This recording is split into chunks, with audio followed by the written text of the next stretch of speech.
Hello friends, I am C Yash Khandelwal and I welcome you to my YouTube channel. तो guys finally मैं आ गया हूँ एक और वीडियो लेके अपनी इस रिवीजन सीरीज़ में जिसका नाम है डायरेक्ट टेक स्मार्ट रिवीजन। तो गाइस आज हम जो चैप्टर रिवाइज करने वाले हैं वो असेसमेंट प्रोसीजर। एंड आज आपको समझ में आएगा कि हम इस सीरीज़ को स्मार्ट रिवीजन सीरीज़ क्यों बोलते हैं और मैं जो नोट्स बनाता हूँ उसको स्मार्ट नोट्स क्यों बोलता हूँ, क्योंकि हम बहुत कम टाइम में बहुत स्मार्टली असेसमेंट प्रोसीजर का जो चैप्टर है वो रिवाइज करने वाले हैं। ठीक है, आई नो आई एम थोड़ा लेट, बहुत पहले से मैंने प्रॉमिस किया है ये lecture, but due to some personal commitments में लेट हो गया बहुत ज़्यादा, but it will be worth it. आप बस साथ बने रहिए। और इस सीरीज़ में पहले के वीडियोस अगर आपने नहीं देखे हैं तो चेक कर लीजिए, वो डिस्क्रिप्शन में उसकी लिंक रहेगी, तो चेक कर सकते हैं। बहुत अच्छा रिस्पॉन्स है उस पर भी। एक चीज़ और बोलना है मुझे कि अगर वीडियो पसंद आए तो प्लीज़ लाइक कर दीजिएगा। आपको क्या पसंद आया प्लीज़ मुझे कमेंट करके बताइए अगर हेल्प हुई होगी तो। एंड अपने दोस्तों से ज़रूर शेयर कीजिए, क्योंकि I am new and I am still growing and I really want कि जितने ज़्यादा लोगों तक मैं पहुंच पाऊँ उतना अच्छा है, बच्चों के लिए भी मेरे लिए भी। तो without wasting time let's start. अब असेसमेंट प्रोसीजर बता रहा हूँ मैं आपको। पहले मैं आपको एकदम बहुत शॉर्ट में बेसिक प्रोसीजर समझाता हूँ होता क्या है एक्चुअली। ठीक है, सब भूल जाओ, सब छोड़ दो, अभी तक जो सोच जानते हो आप इस चैप्टर के बारे में सब भूल जाओ। ठीक है, अब आपने रिटर्न फाइल किया। ठीक है, मैंने भी रिटर्न फाइल किया, सबने रिटर्न फाइल किया, बहुत सारे रिटर्न हो गए। ये जाते हैं इनकम टैक्स के सिस्टम पे। हम रिटर्न ऑनलाइन फाइल करते हैं ना, तो सिस्टम पे जाते हैं।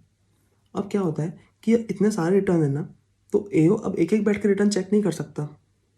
स्वाभाविक सी बात है कि एओ बैठ के एक एक रिटर्न चेक करेगा क्या? नहीं चेक करेगा।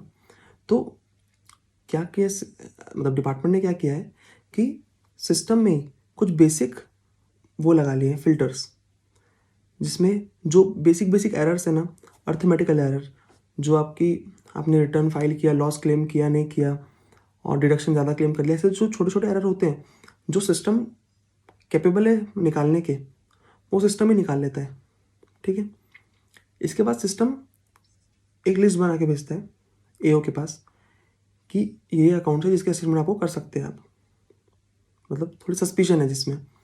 अब एओ का डिसीजन है कि असेसमेंट करना है कि नहीं करना है। ठीक है, एओ के पास लिस्ट आ गई असेसमेंट करने की, तो एओ ने छांट लिया अकाउंट्स कि इनका असेसमेंट मैं करूँगा। ठीक है, अब वो पर्टिकुलर अकाउंट्स पकड़ लिया एओ ने, अब वो उसका असेसमेंट करने जाएगा। ठीक है, अब असेसमेंट करने जाएगा तो एओ क्या लगेगा, डॉक्यूमेंट्स लगेंगे, अकाउंट्स लगेंगे, उसकी इन्फॉर्मेशन लगेगी, तो एओ मंगाएगा एसएससी से, जो एसएससी रेट किया उसने उससे। ठीक है, अब क्या होता है, एओ जब असेसमेंट करता रहता है, हर साल असेसमेंट करता है, तो उसके पास ना कुछ क्लाइंट्स की लिस्ट होती है, वो जो खुद बना के रखता है पहले से कि भाई ये क्लाइंट को देखना है अगले साल, इस साल छोड़ देता हूँ अगले साल देखूंगा, ऐसे रहते हैं क्लाइंट्स उनके पास। तो क्या होता है कि जब एसएससी के पास दूसरी लिस्ट जो आती है, जो सिस्टम लिस्ट देता है, तो एसएससी को दिखता है कि यार उन क्लाइंट्स के नाम जो है ही नहीं जो एसएससी ने जो एओ ने सोच के रखा था।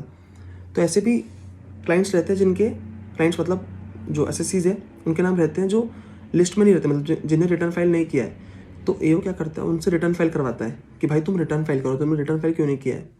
तो उनको नोटिस जाती है एक कि तुम रिटर्न फाइल करो। ठीक है, अब एओ के पास क्या क्या आ गया, रिटर्न्स आ गए जो फाइल नहीं हुए थे पहले, 139 फाइल नहीं किए जिन्होंने, वो रिटर्न्स आ गए। और जो एओ ने एसएससी की लिस्ट निकाली थी उनके डॉक्यूमेंट्स और अकाउंट्स आ गए एओ के पास। ठीक है, अब एओ बढ़ा असेसमेंट की तरफ कि अब असेसमेंट करूँगा इनका। ठीक है, अब जैसे ही एओ आगे बढ़ा तो कुछ अकाउंट्स थे जो एओ को समझ में आ गए, साफ साफ मतलब देख के समझ में आ गया कि हाँ यार ये समझ में आ रहा है, इनका असेसमेंट ऐसे कर लूँगा, हो जाएगा। कुछ अकाउंट्स थे यार जिसमें ना वैल्यूएशन की दिक्कत आ रही थी एओ को, प्रॉपर्टीज़ की, उसके एसेट्स की वैल्यूएशन प्रॉपर नहीं हो पा रही थी। तो एओ क्या करेगा, उसके लिए वैल्यूएशन ऑफिसर के पास भेज देगा कि भाई ये प्रॉपर्टीज़ की वैल्यू निकाल के दो मेरे को। ठीक है, अब कुछ अकाउंट्स है जो यार एओ को समझ में नहीं आ रहा है। अब एओ मान लो महाराष्ट्र में ऑडिट कर रहा है, कोई एंटिटी है जो अपने अकाउंट्स मराठी में पूरे बना के रखती है। अब एओ महाराष्ट्रियन है नहीं, तो एओ को समझ में कैसे आएगा। ठीक है, कुछ अकाउंट्स ऐसे होते हैं जिसमें बहुत सारे ट्रांजेक्शन होते हैं, बहुत सारे ट्रांजेक्शन। एओ को लगता है यार मैं इतना ट्रांजेक्शन कैसे संभालूंगा। वो दिक्कत होती है। तो ऐसी बहुत सारी दिक्कतें आती है जब दिक्कतें बढ़ जाती है तो एओ क्या बोलता है, यार इसका ना पहले स्पेशल ऑडिट करा लेता हूँ, मैं अलग से ऑडिट करवा लेता हूँ ताकि मुझे बहुत हेल्प हो जाएगी उससे। ठीक है, अब एओ ने ऑडिट करवा लिया, वैल्यूएशन करवा लिया। अब जो अकाउंट समझ गए थे उनका तो असेसमेंट हो गया, वो एओ असेसमेंट कर लेगा उनका। अब जो नहीं समझे थे उसमें उन्हें वैल्यूएशन समझ लिया, आधे आधे स्पेशल ऑडिट समझ लिया, अब उनका भी असेसमेंट कर लेगा। ठीक है, अब नेक्स्ट क्या होगा कि अब एओ क्या करेगा कि इसमें से कुछ लोग रहेंगे जो ना रिटर्न भरेंगे। ठीक है, जब एओ ने रिटर्न फाइल करने बोला वो नहीं करेंगे, एओ ने कुछ डॉक्यूमेंट मंगाया वो नहीं लाएंगे, असेसमेंट की नोटिस दिया उसमें आएंगे नहीं, मतलब कॉपरेट नहीं करेंगे। तो एओ क्या करेगा, इनको बोलेगा यार ये तो किसी चीज़ में मान ही नहीं रहे, कॉपरेट ही नहीं कर रहे, इनका तो करना पड़ेगा कुछ ना कुछ अपने हिसाब से। डिपार्टमेंट बोलेगा एओ भाई तू अपने हिसाब से इनका बेस्ट जो तेरे को जमता है वो कर ले। ठीक है, तो एओ उनका बेस्ट जजमेंट असेसमेंट कर लेगा। ठीक है, यहाँ बात खत्म हो गई। अब ये सब जब असेसमेंट हो गए तो एओ इसका एक ऑर्डर निकालेगा। ठीक है, मतलब एओ को जो इसमें कुछ पेबल आया तो पेबल निकालेगा और भेजेगा एसएससी को डिमांड ऑर्डर। ठीक है, अब वो डिमांड ऑर्डर हो सकता है एसएससी को पसंद आए या ना पसंद आए, तो उसको जमे ना जमे, नहीं जम मतलब अगर जम गया मतलब एसएससी को ऐसा लग रहा है कि हाँ भाई बरोबर है पेनल्टी, मतलब जो एओ ने बताया है, जो इनकम दिखा रहा है एओ वो सही दिखा रहा है, तो अपन पे कर देंगे, रफा दफा करेंगे, ख़त्म कर देंगे। जब बहुत कम पेनल्टीज होती है, कम इनकम ऐड करता है एओ, तो जनरली ऑफिसेस में भी हम लोग अपने क्लाइंट को यही सलाह देते हैं कि आप पे कर दो, ख़त्म करो, ज़्यादा लफड़े मत पड़ो। पर अगर बहुत ज़्यादा एडिशन हो जाता है, बहुत ज़्यादा एडिशन करता है एओ एंड अपन को अनरीजनेबल लग रहा है, तो अपने पास रेमेडी है उस चीज़ की। क्या रेमेडी है, या तो आप अपील में जाओ या तो रेक्टिफिकेशन में जाओ। रेक्टिफिकेशन मतलब आपको दिख रही है रिकॉर्ड में गलती है, पेरेंट दिख रही है, तो रेक्टिफिकेशन में जाओ या रिविजन में जाओ। ठीक है, अब ये सब हो गया, इसके बाद आपका असेसमेंट यहाँ पर ख़त्म हो गया। ठीक है, अब फ्यूचर में क्या होता है कि फ्यूचर में ऐसा हो सकता है कि एओ को पिछले साल में ऐसा लग रहा है कि आपके कुछ इनकम एस्केप हुई है, तो अब वो देखेगा कि ये छोटी आइटम है कि बड़ा आइटम है। तो उसने देखा छोटा आइटम है तो वो रीअसेसमेंट कर लेगा, खोल लेगा, और उसको बहुत बड़ा आइटम लगा तो वो सर्च सीजर पर उतर जाएगा। ठीक है, तो ये मैंने आपको समझा दिया ओवरऑल असेसमेंट प्रोसीजर आपकी। ऐसी असेसमेंट होता है। अब आप जब पढ़ेंगे तो अब पूरे अपन पढ़ेंगे डिटेल में, तो आपको हर स्टेज में मैं बताऊंगा कि मैंने ये बताया था जब, तो उसका क्या मतलब है, वो सब बताऊंगा अब एक साथ पूरा। तो आपके दिमाग में अब एक पिक्चर बैठ गई होगी कि यार असेसमेंट ऐसे होता है। अब ये जब मैं पढ़ाने के लिए प्लान कर रहा था तब मैं बोला यार ये चार्ट एक बना देता हूँ आपके लिए, सो दैट आपको ये चीज़ हमेशा याद रहे पढ़ते टाइम। तो मैंने ये ऐसे नोट्स बनाए आपके लिए, बहुत अच्छे स्मार्ट नोट्स जो मैं बुलाता हूँ इसको, वो बना दिए हैं और बहुत अच्छे। साथ में मैंने अभी बैठ के एक चार्ट बनाया आपके लिए, ये जो मैंने प्रोसीजर आपको पूरा बताया उसके चार्ट बनाया, वो चार्ट सुनाता हूँ पहले आपको। ठीक है, फिर अपन आगे बढ़ते हैं। आप भी पानी पी लो, मैं पानी पी लेता हूँ, बहुत मज़ा आने वाला है।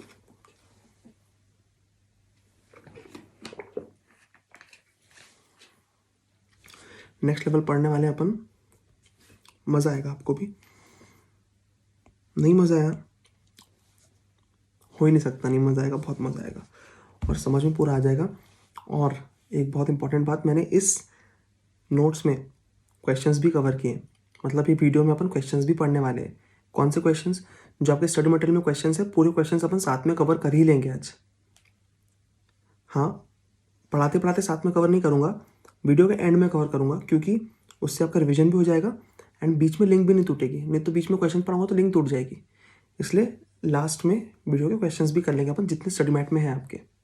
ठीक है, और ये वीडियो देखने के बाद आप कोई भी क्वेश्चन उठा लो अपने स्टडी मैट का, MTPs RTPs का, आपको बन ही जाएगा। मोस्टली सारे पॉइंट्स कवर्ड है वीडियो में और नोट्स में।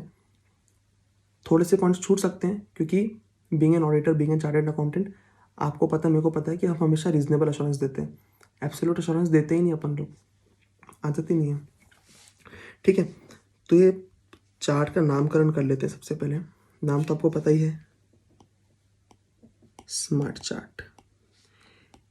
हाँ, ये नोट्स जो है ना, ये आपको टेलीग्राम चैनल पे मेरे टेलीग्राम चैनल की लिंक है नीचे, वहाँ पर आपको नोट्स मिल जाएंगे, अपलोड कर दूंगा। एंड ये चार्ट भी अपलोड कर दूंगा, ठीक है। और मैं बहुत अच्छी मतलब नॉर्मल लैंग्वेज में लिखता हूँ ये सब चीज़ें। आपको एग्जाम में ऐसी लैंग्वेज में तो नहीं लिखना है, आपकी खुद की लैंग्वेज में लिखना है, बट थोड़ी लीगल लैंग्वेज होना चाहिए, इंग्लिश की लैंग्वेज होना चाहिए। तो आप बुक पढ़ोगे कोई भी साथ में, तो आपको मतलब आपने बुक पढ़ा होगा एक बार भी, तो आपको जम जाएगी वो, ठीक है। तो अब देखो, मैंने आपको जो बताया प्रोसेस वो बता रहा हूँ एक बार, ये नोट्स देखो आप एक बार। रिटर्न फाइल किया आपने 139 में, ठीक है। फिर डिपार्टमेंट के सिस्टम में आ गया, सिस्टम में समरी असेसमेंट हुआ। समरी असेसमेंट होता है 143(1) में, जो मैं बताया था बेसिक फिल्टर्स जो होते हैं, ठीक है। फिर असेसमेंट करना है कि नहीं करना है, ये वो डिसाइड करेगा, ठीक है, ये वो डिसाइड करेगा। फिर असेसमेंट अगर करना है ए को, तो उसको क्या लगेगा, एक तो इन्फॉर्मेशन लगेगी, एक तो अगर रिटर्न किसी ने फाइल नहीं किया वो करवाना पड़ेगा। तो 142(1) में होता है रिटर्न सबमिट इन्फॉर्मेशन और रिटर्न फाइल होता है, ठीक है। अब बताया था आपको कि एओ को अगर नहीं समझा क्या तो क्या, अगर एओ को समझा तो क्या, अगर एओ को समझा तो सीधे रेगुलर असेसमेंट करा लेगा एओ 143(3) में। अगर नहीं समझा तो या तो वैल्यूएशन ऑफिसर के पास जाएगा वैल्यूएशन के लिए दिक्कतों के लिए, या तो स्पेशल ऑडिट करवाएगा 142(2) में, जब बहुत दिक्कतें आ रही है उसको अलग अलग चीज़ों की। ये भी अपन पढ़ेंगे पूरा साथ साथ में, बार बार इस चार्ट पे आएंगे अपन। अगर ये सब नहीं किया तो बेस्ट जजमेंट असेसमेंट होगा, बताया था आपको। डिपार्टमेंट बोलेगा तू अपने हिसाब से बेस्ट कर ले जो कर सकता है, तो 144 में होगा वो।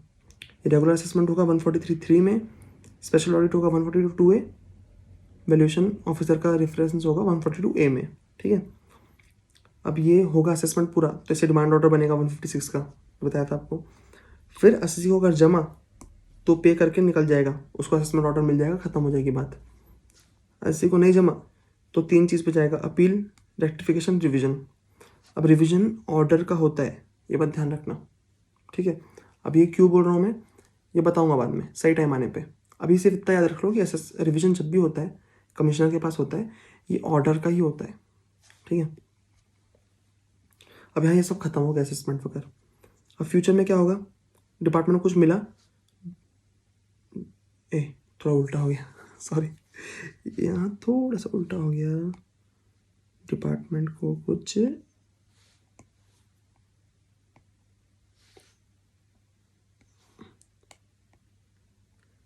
नहीं मिला, नथिंग। अब यहाँ पे डिपार्टमेंट को कुछ मिला अगर, तो क्या होगा, छोटा मोटा मिला तो रीअसेसमेंट हो जाएगा 147 से 153 तक, ठीक है। अगर कुछ बड़ा मिला तो सर्च एंड सीजर में जाएगा वो, ठीक है। ये प्रोसीजर यहाँ पूरी ख़त्म होती है।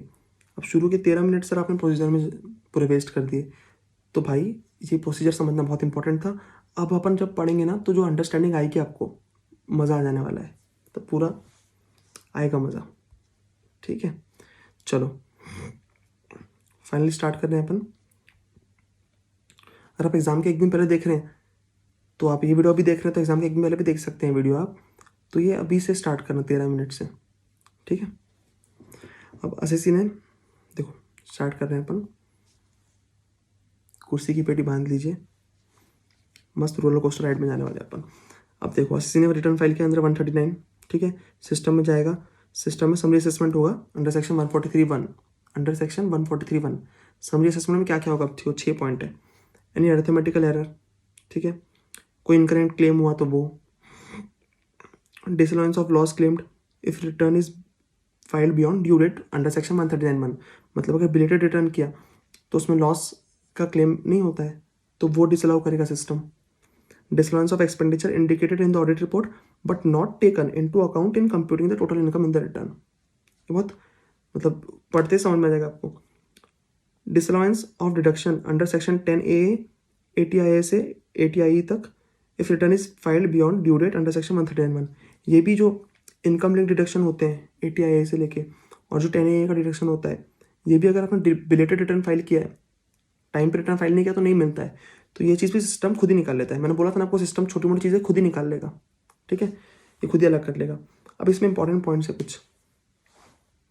कि रिटर्न ऑफ इनकम अगर 139(1) या 142(1) में भरा हुआ है तभी 143(1) पॉसिबल है। इसका मतलब समझो आप कि जैसे 143(1) क्या होता है, समरी असेसमेंट, वो कौन करता है, वो सिस्टम करता है। तो सिस्टम को अगर वो करना है तो उसके लिए रिटर्न होना चाहिए, ठीक है। अब रिटर्न आप बोलो कि 139(1) तो समझ गया सर, भाई 142(1) क्या है, याद करो। नहीं याद आ रहा है, कुछ लोग को याद आ गया होगा। अगर आपको नहीं आया तो अभी आपको बताता हूँ, याद कराता हूँ। देखो अपन ने बोले थे ना यहाँ पे कि असेसमेंट करने के लिए क्या लगेगा, डॉक्यूमेंट्स लगेंगे और एओ के पास एक लिस्ट होगी। जो ये सोच रहा होगा कि इन्हें रिटर्न फाइल क्यों नहीं किया यार, इनसे रिटर्न फाइल कराओ पहले, ठीक है। तो जो रिटर्न एओ फाइल कराएगा वो होता है 142(1) का रिटर्न, ठीक है। और जब वो रिटर्न फाइल होता है तो उसका फिर से समरी असेसमेंट होता है, क्योंकि सिस्टम से होते हुए आएगा।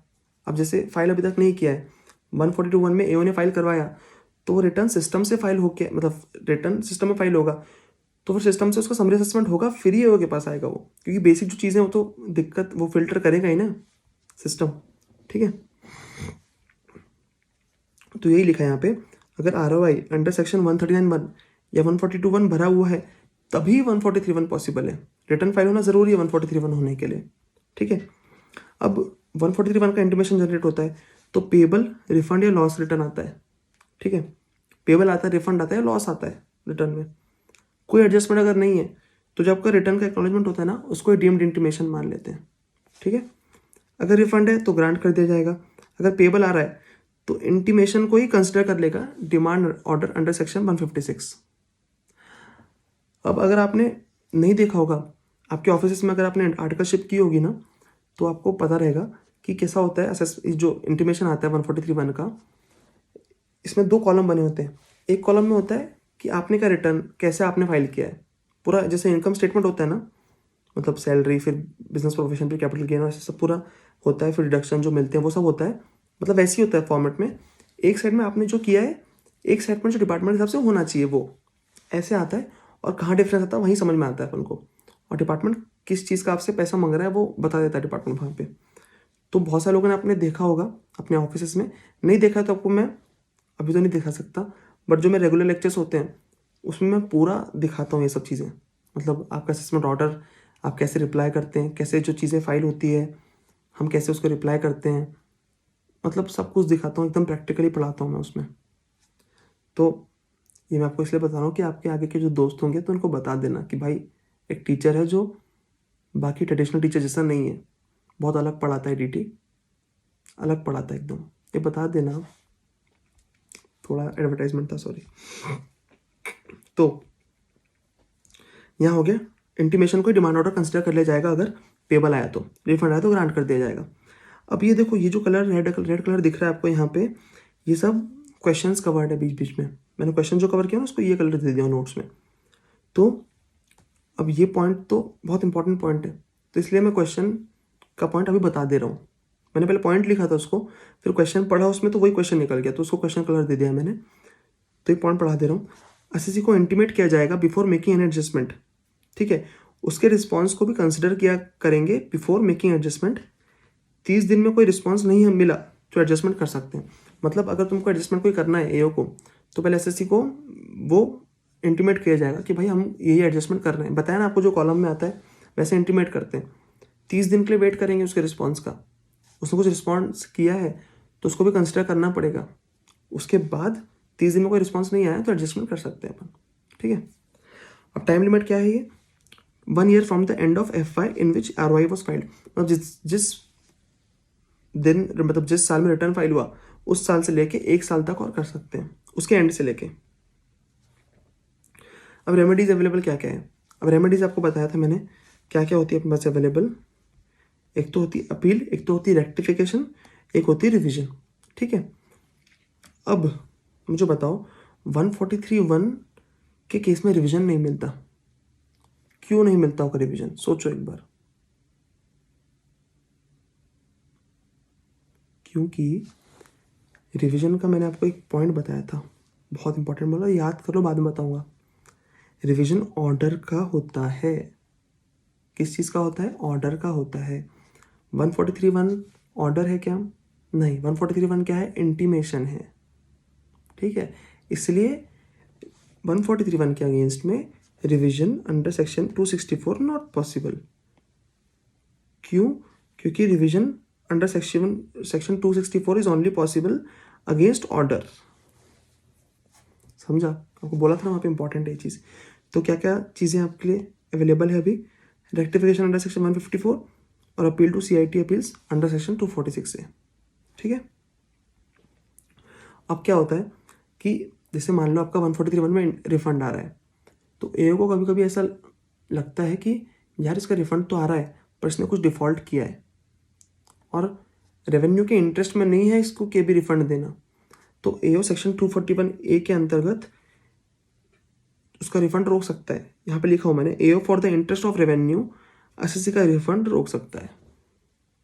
ठीक है, सेक्शन 141 कवर हो गया, यहाँ पे खत्म हो गया। ठीक है, अब देखो, अब SSC का अब समरी असेसमेंट हो गया सिस्टम पे। अब सिस्टम सैम्पलिंग बेसिस पे AO को कुछ SSC की लिस्ट निकाल के देता है। अब AO डिसाइड करेगा असेसमेंट करने का, असेसमेंट नहीं करने का। ठीक है, ये नोट्स मैंने बहुत फ्रेंडली बनाया, आपको बहुत काम आएंगे, इसको प्रिंट कर लेना, मज़ा आ जाएगा पढ़ने में। तो अगर अब AO को असेसमेंट करना है तो उसको क्या लगेगा? क्या लगेगा बताओ? बताओ बच्चों, बताओ। अब बोलोगे सर आप चार्ट तो दिखा दो एक बार। देखो बेटा चार्ट देखो, हाँ कहाँ है सर, अपन असेसमेंट करना है कि असेसमेंट नहीं करना है, यहाँ पे है। तो क्या लगेगा उसके लिए? इन्फॉर्मेशन लगेगी, और जिन्हें रिटर्न फाइल नहीं करा उससे रिटर्न फाइल कराना पड़ेगा।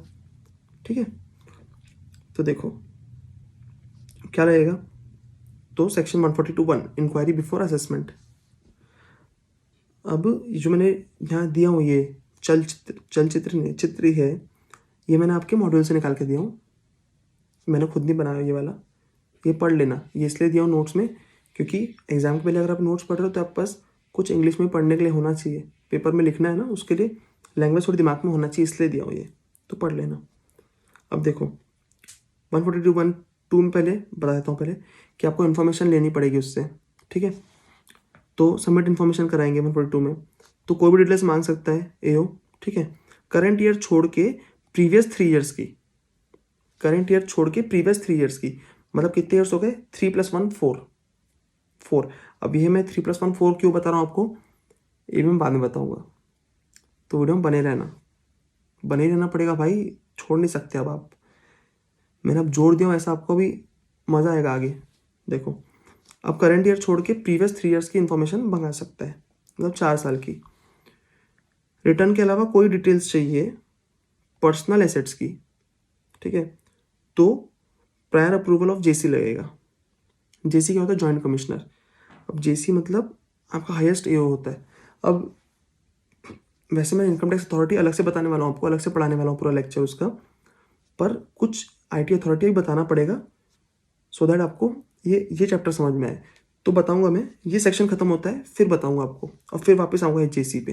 ठीक है, तो पहले आपने इन्फॉर्मेशन मंगा ली उससे। ठीक है, दूसरी चीज़, जिन लोगों ने ROI फाइल नहीं किए थे उनसे ROI फाइल कराएंगे आप अपन। ठीक है, तो file ROI if not filed under section 139 पर टाइम पे अगर फाइल नहीं किया है, फिर बिलेटेड रिटर्न कुछ भी फाइल नहीं किया है, तो यहाँ पे उनसे फाइल करवाएंगे। अब इसको बोलते हैं पर return in response to notice. ठीक है, अब ये रिटर्न डीम्ड नॉर्मल माना जाता है। ठीक है, मतलब इसको ऐसा माना जाता है कि अब ये तो हुआ एक्चुअली, मतलब AO की नोटिस के बाद हुआ है, इसको बोलते हैं return in response to notice, but इसको डीम्ड नॉर्मली माना जाता है। इसका वही प्रोसेस चलता है, 143(1) होता है, फिर वही सब चीज़ें होती हैं। ठीक है, तो ये वैसे डीम्ड नॉर्मल माना जाता है। अब अगर आपने रिटर्न भरने बोला AO ने और असिस्टेंट ने नहीं भरा, तो क्या चीज़ होगी? तूने भाई AO की बात नहीं माना, AO भाई अच्छा बड़ा आदमी है, उसकी बात नहीं मानेगा, तेरे को पेनाल्टी रहेगी। पेनाल्टी कितने की? 10,000 की। किस चीज़ की पेनाल्टी है? For non compliance of AO's order. बस AO की बात नहीं माना तो डिपार्टमेंट को बुरा लग जाएगा, तो तुमसे डिपार्टमेंट 10,000 रुपये ले लेगा भाई। मतलब तुमने अगर, मतलब ये बात याद ही रख लो कि AO की बात नहीं माने अपन ने तो 10,000 की पेनाल्टी लगने वाली है, सीधी साफ बात है। ठीक है, और एक चीज़ और हो सकती है, best judgement assessment under section 144। किस चीज़ पे करने? अगर ROI फाइल नहीं किया तो अब तुम रिटर्न फाइल नहीं कर रहे हो, डिपार्टमेंट क्या करेगा? जो उसको बेस्ट लगता है वो कर देगा। सीधी बात, ठीक है। एक स्मार्ट नोट है ये कि 142 का नोटिस आया मतलब स्क्रूटनी असेसमेंट पक्का होने वाला है आपका, ये समझ लेना। मतलब ये ऑफिस प्रैक्टिकल बता रहा हूँ ये, क्योंकि जहाँ ऑफिस में हमको दिखता है कि 142 का नोटिस आ रहा है, हम समझ जाते हैं भाई, मतलब बोल देते हैं क्लाइंट को कि आपका होने वाला है असेसमेंट, स्क्रूटनी होने वाली है आपके ऊपर, ठीक है। अब ये है आपका क्वेश्चन, ये हम लास्ट में आएंगे इसमें। अब आपका क्या हो गया, 142 1 हो गया। अभी क्या क्या पढ़ लिया अपन ने पढ़ लिया 143 1 पढ़ लिए, ठीक है। उसके बाद अपन ने इंक्वायरी पढ़ लिए, आप ROI फाइल करेंगे और इन्फॉर्मेशन सबमिट करेंगे, ये पढ़ लिया अपन ने, ठीक है। अब आपको मेरे को बताना है इनकम टैक्स अथॉरिटी, ठीक है।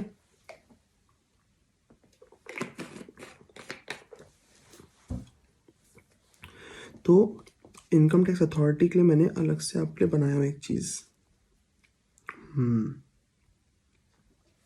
देखो सबसे ऊपर होता है CBDT आपका, उसके नीचे होता है CCIT chief commissioner of income tax, और PCCIT principal chief commissioner of income tax. उसके नीचे होता है PCIT और CIT commissioner of income tax और principal commissioner of income tax. और CIT अपील्स भी सेम पोजीशन पे होता है एज CIT, ठीक है। उसके नीचे आता है JC जॉइंट कमिश्नर, फिर आता है ACDC assistant commissioner deputy commissioner, फिर आता है ITO इनकम टैक्स ऑफिसर, फिर आता है TRO टैक्स रिकवरी ऑफिसर, फिर आता है इंस्पेक्टर ऑफ इनकम टैक्स, ठीक है। अब CBDT है सबसे बड़ी अपनी, उसके नीचे CCIT हेड लोग है, जो हेड CIT जो हेड कमिश्नर्स है, उसके नीचे आते हैं कमिश्नर्स। अब सर ये PP क्या है, बार बार PP लगा रहता है हर जगह, PCCIT PPIT PCIT, एकदम सर कंफ्यूज हो जाता हूँ मैं, सर है क्या ये, बार बार हर जगह PP क्या क्या करूँ मैं।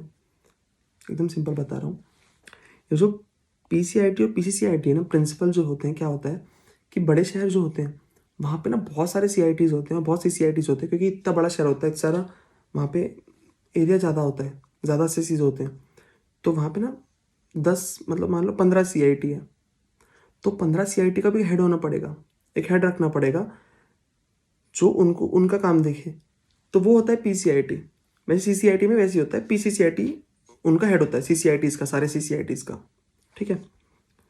तो अब आप हमेशा CCIT के साथ PCCIT लिखो हमेशा। अब वो क्यों लिख रहे हो, आपको रीज़न पता है उसका, ठीक है। CIT के साथ आपको PCIT लिखना है, क्यों, क्योंकि कुछ शहरों में PCIT भी होते हैं, ठीक है। साथ में CIT अपील्स आता है, फिर उसके नीचे आता है जॉइंट कमिश्नर ACDC ITO। अब आपको ये बता रहा हूँ मैं, ये सारी इनकम टैक्स अथॉरिटीज़ है, इसमें से जो आपका JC है, JC लेगा ITO तक, only these 3 can be AO,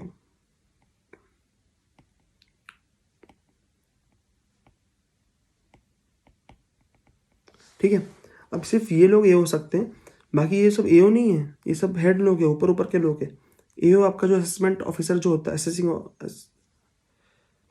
assessing officer, sorry, वो हो सकते हैं कौन, 3 लोग हो सकते हैं, एक JC, एक ACDC, एक ITO, ठीक है। तो हमेशा याद रखना असेसिंग ऑफिसर कौन हो सकता है, AO कौन हो सकता है, JC ACDC और ITO, ठीक है। इसका मतलब JC क्या है, ये हाईएस्ट AO है, इससे बड़ा AO कोई नहीं हो सकता, JC से बड़ा AO हो नहीं सकता। तो वापस अपन नोट्स में आएंगे अपने, अच्छा नोट्स में ही अपन ऊपर जाएंगे वापस। अब मैंने बोला कि अगर आपको रिटर्न के अलावा कौन सी चीज़ में बोल रहा हूँ, 142 1 2 में बोल रहा हूँ कि जब इन्फॉर्मेशन मंगा रहे हो आप और आपको रिटर्न के अलावा कोई डिटेल्स चाहिए, पर्सनल डिटेल्स चाहिए, तो आपको JC का अप्रूवल लगेगा, मतलब हाईएस्ट AO का। और अगर आप इसके नीचे वाले AO हो तो आपको हाईएस्ट AO का अप्रूवल लगेगा। ये क्यों लगता है अप्रूवल, अगर मान लो ये अप्रूवल नहीं होता, सोचो, तो AO मनमानी करता अपनी, AO कुछ भी करता, किसी को मतलब पर्सनल इन्फॉर्मेशन कुछ भी मंगा रहा है उससे, तेरी बीवी के पास कितनी ज्वेलरी बता, तेरे पास ये कितना बता, ये बता, वो बता, AO अपनी मनमानी ना करे, इसलिए JC को रखा है उसके ऊपर कि JC तू देख कि AO को ज़बरदस्ती चीज़ तो नहीं मंगा रहा है, जो चीज़ रिक्वायर्ड है वो मंगवाना ही चाहिए, पर ज़बरदस्ती कोई चीज़ ना मंगवाए, इसलिए इसको रखा है ऊपर, ठीक है। अब नीचे बढ़ते हैं अपन। अब AO के पास आ गया अकाउंट्स इन्फॉर्मेशन, ये सब आ गया, 2 चीज़ें होगी, अगर समझ आया तो AO will do scrutiny assessment under section 143(3) by sending notice under section 143(2). 143(2) की नोटिस जाती है, तब 143(3) का असेसमेंट होता है। ये होता है स्क्रूटनी असेसमेंट। जो मेन स्क्रूटनी होती है यही होती है, और इसको रेगुलर असेसमेंट भी बोलते हैं। ठीक है, ये तो है जब अकाउंट्स आए और समझ में आ गया तो क्या होगा। ये अभी चार्ट में ऊपर देख लेते हैं अपन कि देखो ये चीज़ें आ गई, तो एओ को समझ में आया तो असेसमेंट हो जाएगा। अब एओ को नहीं समझा तो क्या होगा, ऑडिट और वैल्यूएशन ऑफिसर वाला होगा। अब अगर एओ को नहीं समझ में आया अकाउंट्स तो क्या करेगा, एक तो अगर उसको अगर वैल्यूएशन की दिक्कतें हैं तो वैल्यूएशन के लिए जाएगा वैल्यूएशन ऑफिसर के पास, रेफर करेगा और स्पेशल ऑडिट करेगा अगर दिक्कतें ज़्यादा बढ़ जाएगी तो, उसको नेचर और कॉम्प्लेक्सिटी ऑफ अकाउंट्स में दिक्कत है तो। ठीक है, अब अपन ये यहाँ तक ये चार्ट हो गया। इसमें 3 सेक्शन पढ़ेंगे अब नए, इवैल्यूएशन ऑफिसर वाला, स्पेशल ऑडिट वाला और ये स्क्रूटनी असेसमेंट वाला। ठीक है, तो रेफरेंस टू वैल्यूएशन ऑफिसर, ये सुनो अब क्या लिखा है इसमें। जब एओ को वैल्यूएशन में दिक्कत जाती है किसी असेट, प्रॉपर्टी या इन्वेस्टमेंट की, तो वो वैल्यूएशन ऑफिसर को केस रेफर करता है। क्या करता है, केस रेफर करता है। अब इसका टाइम लिमिट क्या है, 6 months from the end of month in which reference was made. मतलब जब रेफरेंस दिया एओ ने तब से 6 महीने में भाई तू करके दे देना हमको वैल्यूएशन। 6 महीने काफ़ी होते हैं। ठीक है, अब ये जो टाइम लिमिट है जो वैल्यूएशन की, उसको जो कंप्लीटिंग असेसमेंट का टाइम लिमिट होगा उससे एक्सक्लूड करेंगे अपन। क्योंकि भाई अगर इसको जैसे एक असेसमेंट कंप्लीट करने का टाइम लिमिट होता है, उसमें इसको भी गिन लेंगे अगर, तो फिर तो खत्म हो जाएगा, टाइम बचेगा ही नहीं। इसलिए इसको एक्सक्लूड करेंगे उसमें से। ठीक है, अब वैल्यूएशन ऑफिसर का जो ऑर्डर होता है वो नॉट बाइंडिंग होता है ऑन एओ। अब एओ ने रेफर किया उसको कि भाई तू वैल्यूएशन निकाल के दे। अब एओ के पास ऑप्शन है कि उसका वैल्यूएशन मानना है कि नहीं मानना है।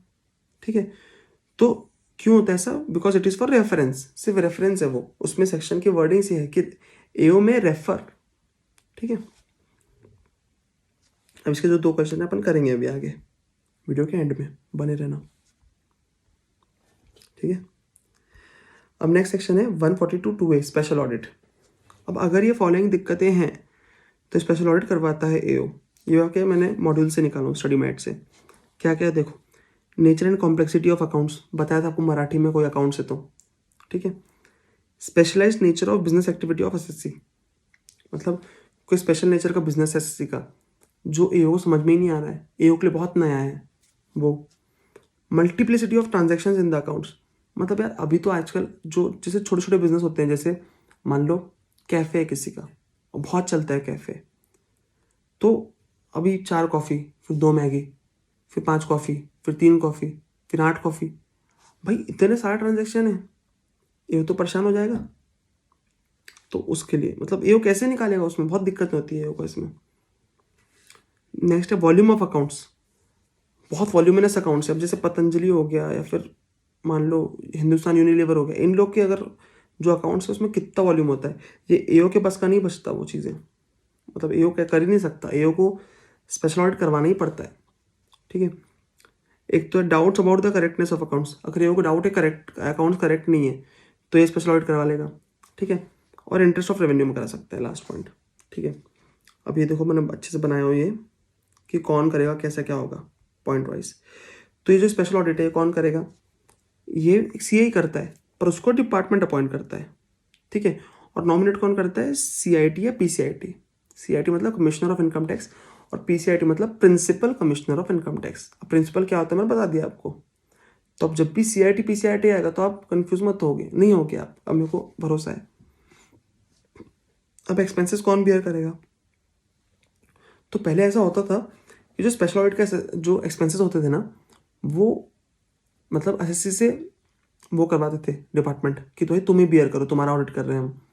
बट फिर सहारा का एक केस हुआ तो सहारा ने बोला यार ये ऑडिट मैंने करने बोला क्या, नहीं मैंने खुद का ऑडिट पहले करवा चुका हूँ, मैंने आपको अकाउंट्स जो आपने मांगे वो दे भी दिया, तो ये ऑडिट किसके लिए करवा रहे हैं अपन, आपके योग को दिक्कत है इसलिए हम करा रहे हैं, तो हम क्यों पैसा भरें, आप खुद पैसा भरो। तब से ये एक्सपेंसेस डिपार्टमेंट बियर करने लगा। तो इसमें आपको कभी क्वेश्चन आया कि कौन एक्सपेंस बियर करता है, तो डिपार्टमेंट बियर करता है, याद रखना। ठीक है, टाइम लिमिट क्या है, मैक्स 180 डेज में ये खत्म होना चाहिए जो आपका स्पेशल ऑडिट है। कितने टाइम में करना है नोटिस में दिया रहेगा, ठीक है। अब अप्रूवल बिफोर ऑडिट, अब ये ऑडिट के पहले अप्रूवल लेना पड़ता है, किससे? CIT PCIT से, ठीक है। अब ये क्यों लेना पड़ता है? क्योंकि पहले AO कमीशन खाते थे। क्या होता था कि पहले, अब जैसे आपके नाम पे आपके अकाउंट्स को मतलब स्क्रूटिनी, मतलब AO ने निकाला कि इसको स्क्रूटिनी करना है करके, असेसमेंट करना है, तो अब AO क्या करता था कि उनको बोलता था जाके कि देखो आपका स्पेशल ऑडिट करवा दूंगा मैं, अगर नहीं करवाना है तो मुझको इतना पैसा दे दो। तो अब AO के हाथ में पहले पावर थी ना कि यार वो उसको स्पेशल ऑडिट करना है कि नहीं करना है, AO के हाथ में था। तो AO कुछ भी उसके ऊपर हैरास कर सकता था उसको। इस कारण डिपार्टमेंट में ने ये लेके आया कि आपको अगर AO को अगर स्पेशल ऑडिट करना है तो उसको पहले CIT PCIT से परमिशन लेनी पड़ेगी, ठीक है। और अब नेक्स्ट पॉइंट ये है कि OBS देना पड़ेगा बिफोर ऑडिट, मतलब SSC को अपॉर्चुनिटी ऑफ बीइंग हर्ड देना पड़ेगा ऑडिट करने से पहले, ठीक है। ऑलरेडी ऑडिट हो चुका है फिर भी स्पेशल ऑडिट करवाना पड़ेगा, ठीक है। अगर ऑडिट करवाने से मना कर दिया, अगर AO ने ऑडिट करवाने बोला स्पेशल ऑडिट और SSC ने मना कर दिया, तो क्या होगा? सबसे पहले तो आपको याद है क्या होगा? 10,000 की पेनाल्टी लगेगी। तुमने AO की बात कैसे नहीं माने भाई? पेनाल्टी भरो पहले 10,000 की, सीधी बात। नेक्स्ट, बेस्ट जजमेंट असेसमेंट हो जाएगा अंडर सेक्शन 144, और सर्च भी हो सकता है इस केस में तो, ठीक है। अब अपने 2 सेक्शन हो गए। कौन से 2 सेक्शन हो गए? ये वाले, वैल्यूएशन ऑफिसर वाला और स्पेशल ऑडिट वाला, ठीक है। अब नेक्स्ट पढ़ेंगे अपन ये स्क्रूटनी असेसमेंट वाला सेक्शन, ठीक है। अगर समझ में आता है, देखो समझ में आता है तो भी स्क्रूटनी असेसमेंट होता है, नहीं समझ में आता है तो ये सब के बाद भी स्क्रूटनी असेसमेंट ही तो होता है ना, ये इसके बाद। अब उसमें आ गए अपन, ठीक है।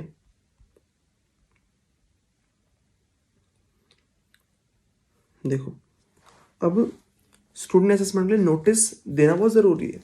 नोटिस के बिना स्क्रूटनी असेसमेंट नहीं हो सकता। आप सोच रहे होंगे सर बार बार पानी क्यों पी रहे हैं? मुझे भी नहीं पता क्यों पी रहा हूँ, बहुत बहुत एकदम गला सूख जा रहा है आज।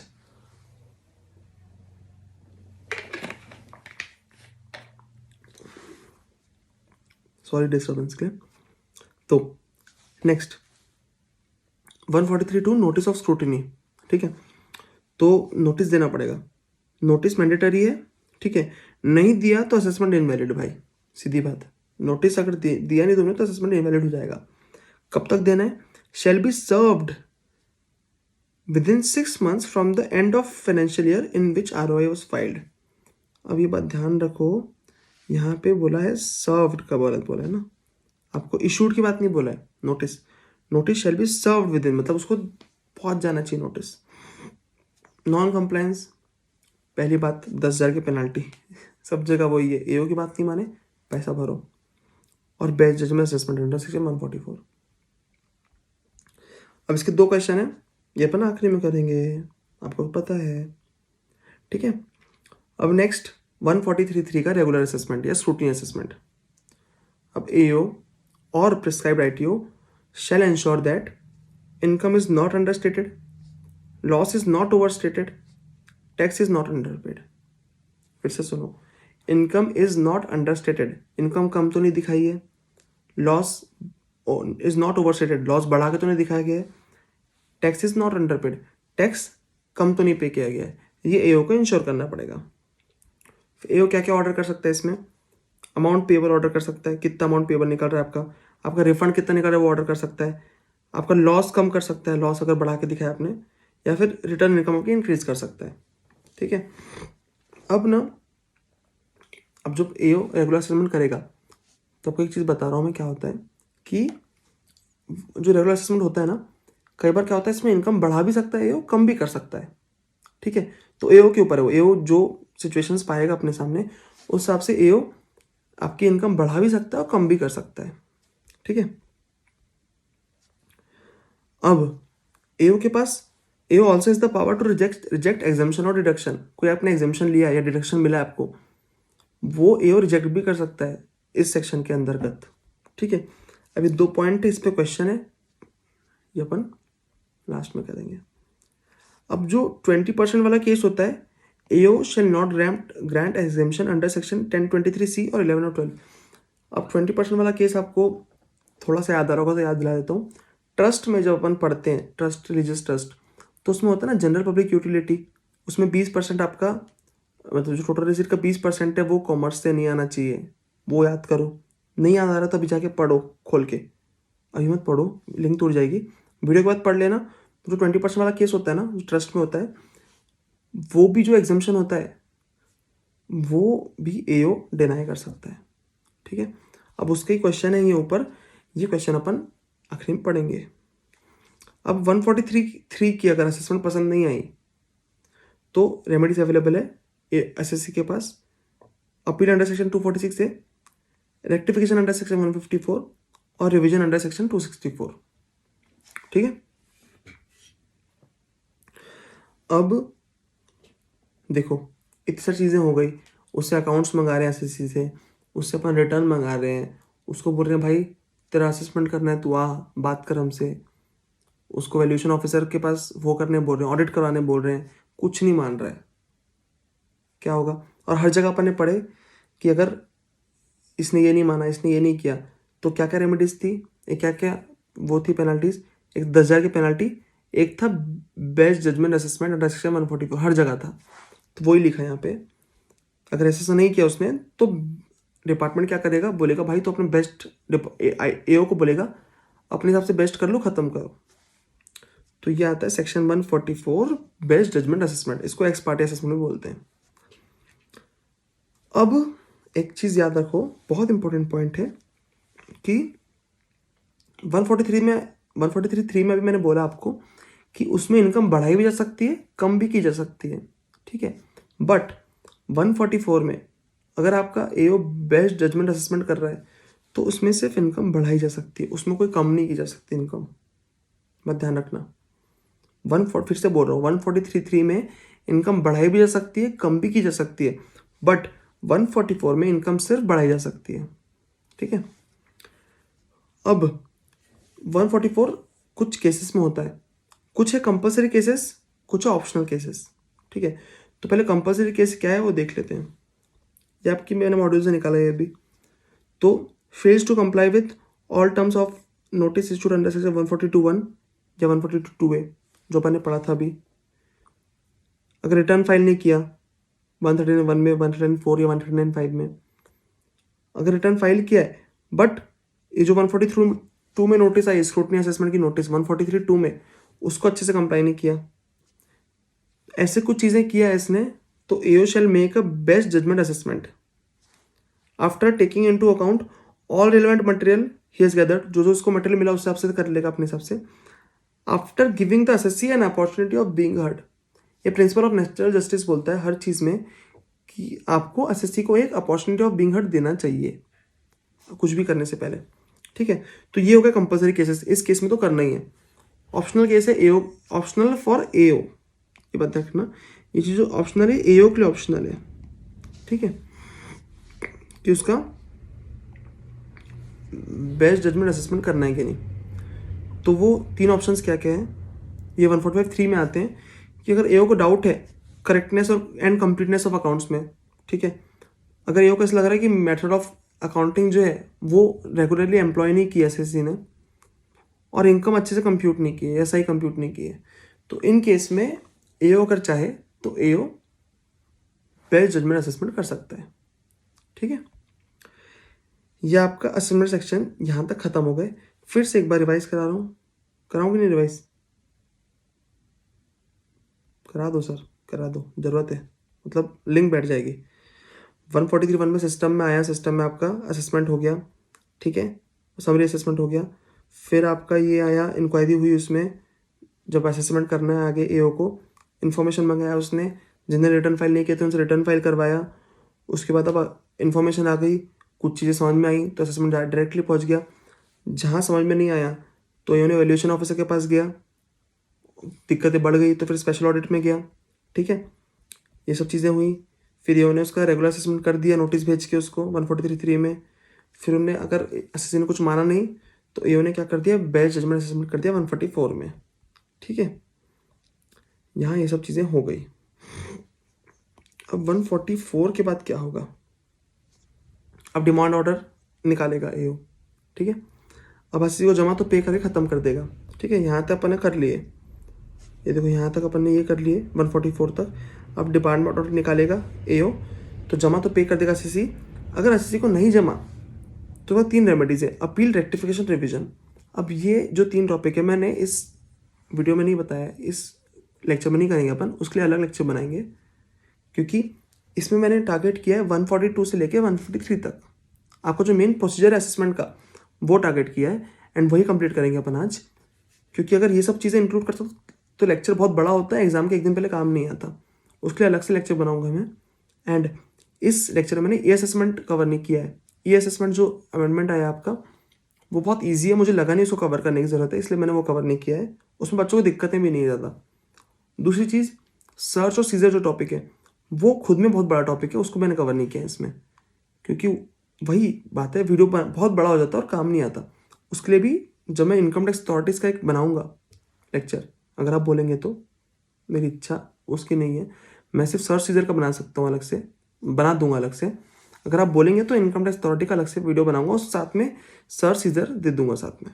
ठीक है, तो ये बात थी यहाँ तक। अब ये चीज़ें मैं अभी नहीं पढ़ा रहा हूँ, ये अलग लेक्चर में आएगी, अपील, रेक्टिफिकेशन, रिवीजन। ठीक है, अब यहाँ ये खत्म हो गया। अब फ्यूचर में क्या होगा, तो डिपार्टमेंट कुछ मिला, कुछ नहीं मिला तो खत्म हो गई बात। कुछ मिला तो अगर छोटा मोटा मिला है तो रीअसेसमेंट होगा 147 से 143 तक। कुछ बड़ा मिला तो सर्च सीजर होगा, ये अलग से पढ़ेंगे अपन। तो अभी अपन पढ़ेंगे रीअसेसमेंट 147 से लेकर 153 तक। ठीक है, तो अब आगे बढ़ते हैं अपन। अगर वीडियो पसंद आ रही तो प्लीज़ लाइक कर दीजिए, अभी भी लाइक कर दीजिए, कमेंट छोड़ दीजिए नीचे, एंड जितना आप लाइक करेंगे ना उतने लोगों तक पहुंचेगा वीडियो।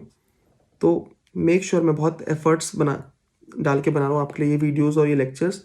तो प्लीज़ थोड़ी सी रिक्वेस्ट है मेरी, आप लाइक करके शेयर कीजिए दोस्तों के साथ, जिनको बहुत हेल्प होगी उनकी भी। आपको अभी तक समझ में आ रहा होगा कि ये जो नोट्स और लेक्चर है सुपर हेल्प है, ये वो समझ में आ रहा होगा आपको। तो प्लीज़ अपने दोस्तों को प्लीज़ और आगे बढ़ाइए लेक्चर ये। ठीक है, अब अपन पढ़ेंगे रीअसेसमेंट। तो दोस्तों अब समझो रीअसेसमेंट में क्या होता है। अब सब हो गया, शुरू से पूरा बताया हूँ मैंने क्या क्या हुआ। अब ये सब खत्म हो गया सब चीज़ें। बाद में एओ को ऐसा लगता है कि यार इस साल की ना ये इनकम छूटी है, एस्केप हो गई है इनकम, तो एओ रीअसेसमेंट पे उतरेगा। ठीक है, तो सेक्शन 147 रीअसेसमेंट का जो है वो क्या बोलता है, if AO has reason to believe, क्या बोला, AO has reason to believe that any income chargeable to tax has escaped assessment for any AY, he shall assess or reassess such income। अब ये एक ही सेंटेंस से बहुत सारी चीजें हैं, टुकड़े टुकड़े करके पढ़ेंगे। If AO has reason to believe, मतलब एओ के पास रीजन होना चाहिए बिलीव करने का। ठीक है, अब क्या क्या चीजें रीजन टू बिलीव होती है, क्या क्या नहीं होती है, वो अपन पढ़ेंगे नीचे। ठीक है, that any income chargeable to tax, मतलब जो इनकम चार्जेबल टू टैक्स है उसी चीज़ का ये रीअसेसमेंट पॉसिबल है। मतलब जो एग्जाम्प्ट इनकम है उसका रीअसेसमेंट पॉसिबल नहीं है। ठीक है, हैज़ एस्केप्ड असेसमेंट, अगर इनकम से एस्केप कर लिया उसने, असेसमेंट से एस्केप कर लिया है, for any A Y he shall assess और रीअसेस सच इनकम, असेस और रीअसेस सच इनकम मतलब क्या हुआ, फिर से बोलो, असेस और रीअसेस, असेस और रीअसेस, मतलब असेस मतलब पहली बार, रीअसेस मतलब दूसरी बार। इसका मतलब क्या हुआ, 147 में पहली बार असेसमेंट भी हो सकता है। हाँ, वही समझा रहा हूँ आपको। अब देखो लिखा हूं मैंने यहाँ पर, अच्छे समझा आपको। पहले असेसमेंट हुआ, सॉरी, हाँ, पहले असेसमेंट हुआ है तो 147 पॉसिबल है, पहले असेसमेंट हुआ ही नहीं है तो भी 147 पॉसिबल है। समझो, क्योंकि यहाँ लिखा है असेस और रीअसेस इनकम, मतलब पहली बार भी हो सकता है इसमें।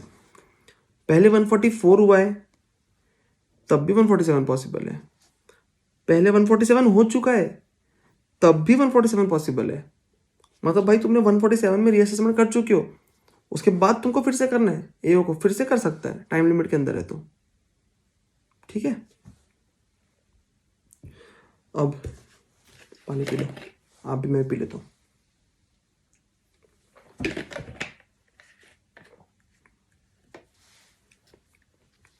सॉरी बहुत बार पी रहा हूँ।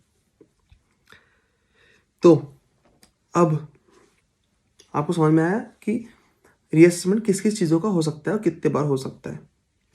ठीक है, अब ये बात समझो कि 147 में भी इनकम कभी कम नहीं हो सकती, बढ़ाई ही जा सकती है। भाई डिपार्टमेंट इतने साल बाद खोल रहा है, आपका रीअसेसमेंट कर रहा है, तो अपना नुकसान थोड़ी करेगा। क्यों वो इनकम कम करेगा, बढ़ाएगा ही ना, ऑब्वियस है।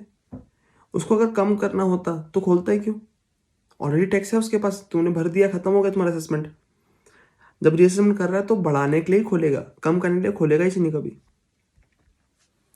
अब देखो रीजन टू बिलीव क्या क्या हो सकता है। लेटर ऑन सुप्रीम कोर्ट या हाई कोर्ट का जजमेंट आया, कुछ कुछ जजमेंट आया जिससे तुमको अब लग रहा है कि भाई अब तो एस्केप हुई है इनकम, ये इनकम छूट गई है। ठीक है, रेट्रोस्पेक्टिव अमेंडमेंट इन लॉ, कोई लॉ पहले था जो अभी अमेंडमेंट हो गया है और रेट्रोस्पेक्टिव अमेंडमेंट हुआ है, मतलब पहले की भी चीज़ें आएंगी उसमें, तो पहले की इनकम चेंज हो गई, मतलब पहले की चीज़ें चेंज हो गई, तो उस कारण एओ कर सकता है। Fresh evidence in position of AO, मतलब एओ के पास कुछ एविडेंस है फ्रेश, ये तीन चीज़ें हैं, ये रीजंस टू बिलीव हो सकते हैं। ठीक है, अब नॉट रीजंस टू बिलीव क्या क्या है वो सुनो, मतलब ये रीजंस टू बिलीव नहीं हो सकते, ये जो 5-6 पॉइंट है। तो ये सुनो, मेयर गॉसिप, रूमर और suspicion is not sufficient. Gossip, rumour और सस्पिशन सफिशिएंट नहीं है।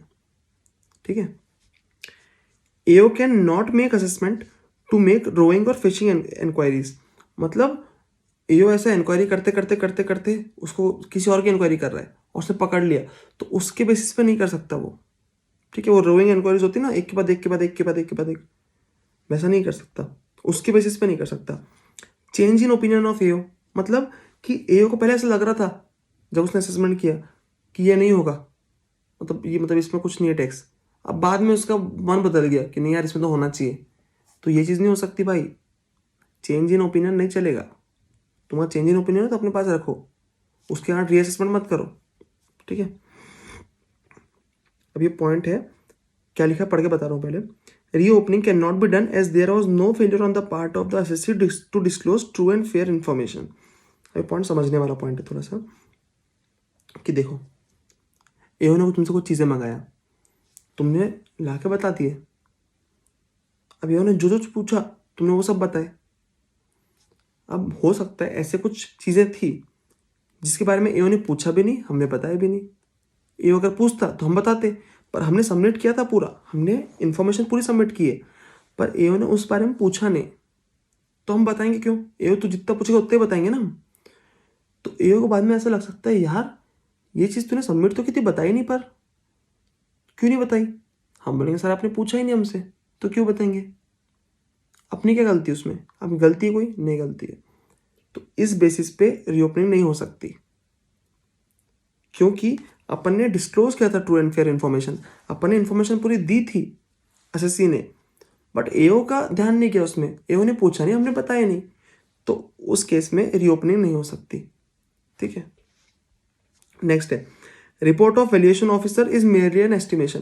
जो वैल्यूएशन ऑफिसर की रिपोर्ट होती है वो एस्टिमेशन होता है, उसके बेसिस पे भी नहीं हो सकता। ठीक है, अब reopening can not be done on the basis of audit objection, मतलब ऑडिट ऑब्जेक्शन आया अगर, तो उस बेसिस पे रीओपनिंग नहीं हो सकती। ठीक है, अब इसमें कुछ क्वेश्चन है, 3-4 अच्छे क्वेश्चन है, ये अपन पढ़ेंगे बाद में वीडियो के एंड में। अब प्रोसीजर ऑफ असेसमेंट क्या होता है, प्रोसीजर ऑफ रीअसेसमेंट है ये, यहाँ असेसमेंट लिखा गया है, एक मिनट।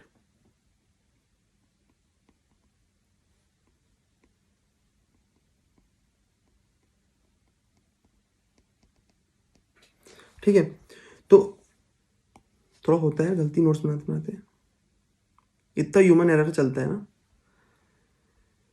तो एओ शेल हैव, स्टेप 1 क्या है, AO shall have reasons to believe, अपन ने यहाँ पर पढ़ लिया कि रीजन क्या क्या होने चाहिए, ठीक है। Approval of higher authority under section 151, मतलब अब तुमको इसमें भी वही चीज़ है कि तुमको अगर रीअसेसमेंट करना है तो तुमको ऊपर के लोगों से पूछना पड़ेगा, अपने मन से नहीं कर सकते भाई, तुम कुछ भी करोगे मन से करोगे तो, इसलिए हम ऊपर के लोगों से पूछो फिर रीअसेसमेंट कर सकते हो। और नोटिस इशू करना पड़ता है 148 के अंदर।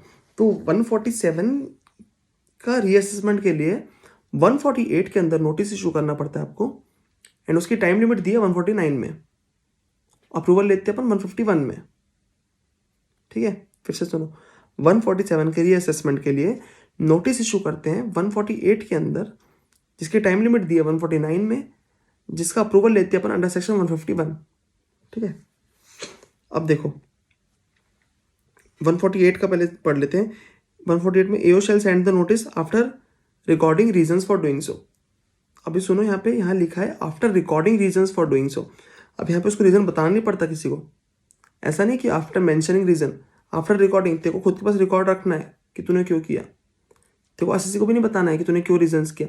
क्योंकि अगर मान लो जैसे क्या होता है कि एसएससी के 5 बिजनेस हैं, ठीक है, एक बिजनेस का अपन असेसमेंट कर रहे हैं, अगर एओ ने उसको बता दिया कि यार मैंने इस रीज़न से तेरा रीअसेसमेंट कर रहा हूँ, तो एसएससी क्या करेगा, अगर उसके बाकी 4 बिजनेस में भी वही सेम चीज़ होगी तो वहाँ वो चीज़ें छुपा लेगा। इसलिए एओ रीजंस टू बिलीव कभी डिस्क्लोज नहीं करता, वो सिर्फ रिकॉर्ड करता है और वो रिकॉर्ड करके नोटिस सेंड कर देता है। अब कितने टाइम लिमिट का रीअसेसमेंट कर सकता है वो, कब तक नोटिस इशू कर सकता है, तो अगर नॉर्मल केस है तो 4 years from the end of relevant assessment year, ठीक है। अप्रूवल कितना लगेगा, किसका लगेगा, जेसी का। जेसी कौन, जॉइंट कमिश्नर कौन, हाईएस्ट एओ। एओ कितने हो सकते हैं, जेसी, एसीडीसी, आईटीओ, 3 एओ हो सकते हैं सिर्फ, जेसी, एसीडीसी, आईटीओ, ठीक है। तो नॉर्मल केस में मतलब आईटी अथॉरिटी का एक और चीज़ बताना है आपको, बताता हूँ अभी चल के इसके बाद, ठीक है। नॉर्मल केस में 4 साल जेसी के परमिशन, अगर एक्सपेक्टेड इनकम 1 लाख से ज़्यादा है तो 6 साल तक का कर सकते हैं, कितना, 6 ईयर्स तक का बुक ओपन कर सकते हैं, एंड उसमें अप्रूवल लगेगा पीसीआईटी और सीआईटी का। ये थोड़ी बड़ी चीज़ है, 6 साल तक जा रहे हैं आप तो जेसी का अप्रूवल से काम नहीं चलेगा, यहाँ पे पीसीआईटी और सीआईटी का वो करना पड़ेगा। अब एसेट्स आउटसाइड इंडिया जो है, अगर आपके कोई एसेट आउटसाइड नहीं है इंडिया है तो 16 साल तक का हो सकते हैं। 16 साल कहाँ, from the end of relevant assessment year, इसमें भी परमिशन लगेगी आपको पीसीआईटी की और सीआईटी की, ठीक है। अब आपको मैंने बहुत पहले जब अपन ऊपर बात कर रहे थे इन्फॉर्मेशन मंगाने की, तब अपन ने बात किए थे कि इसके पहले तक करंट ईयर छोड़ के 3 साल पहले तक मंगा सकते हैं। तो मैं आपको बोला था 3 + 1 4, 4 साल बोला था। फिर से याद दिला रहा हूँ, 1 मिनट जाते हैं अपन, फिर से फट से जाते हैं यहाँ पे।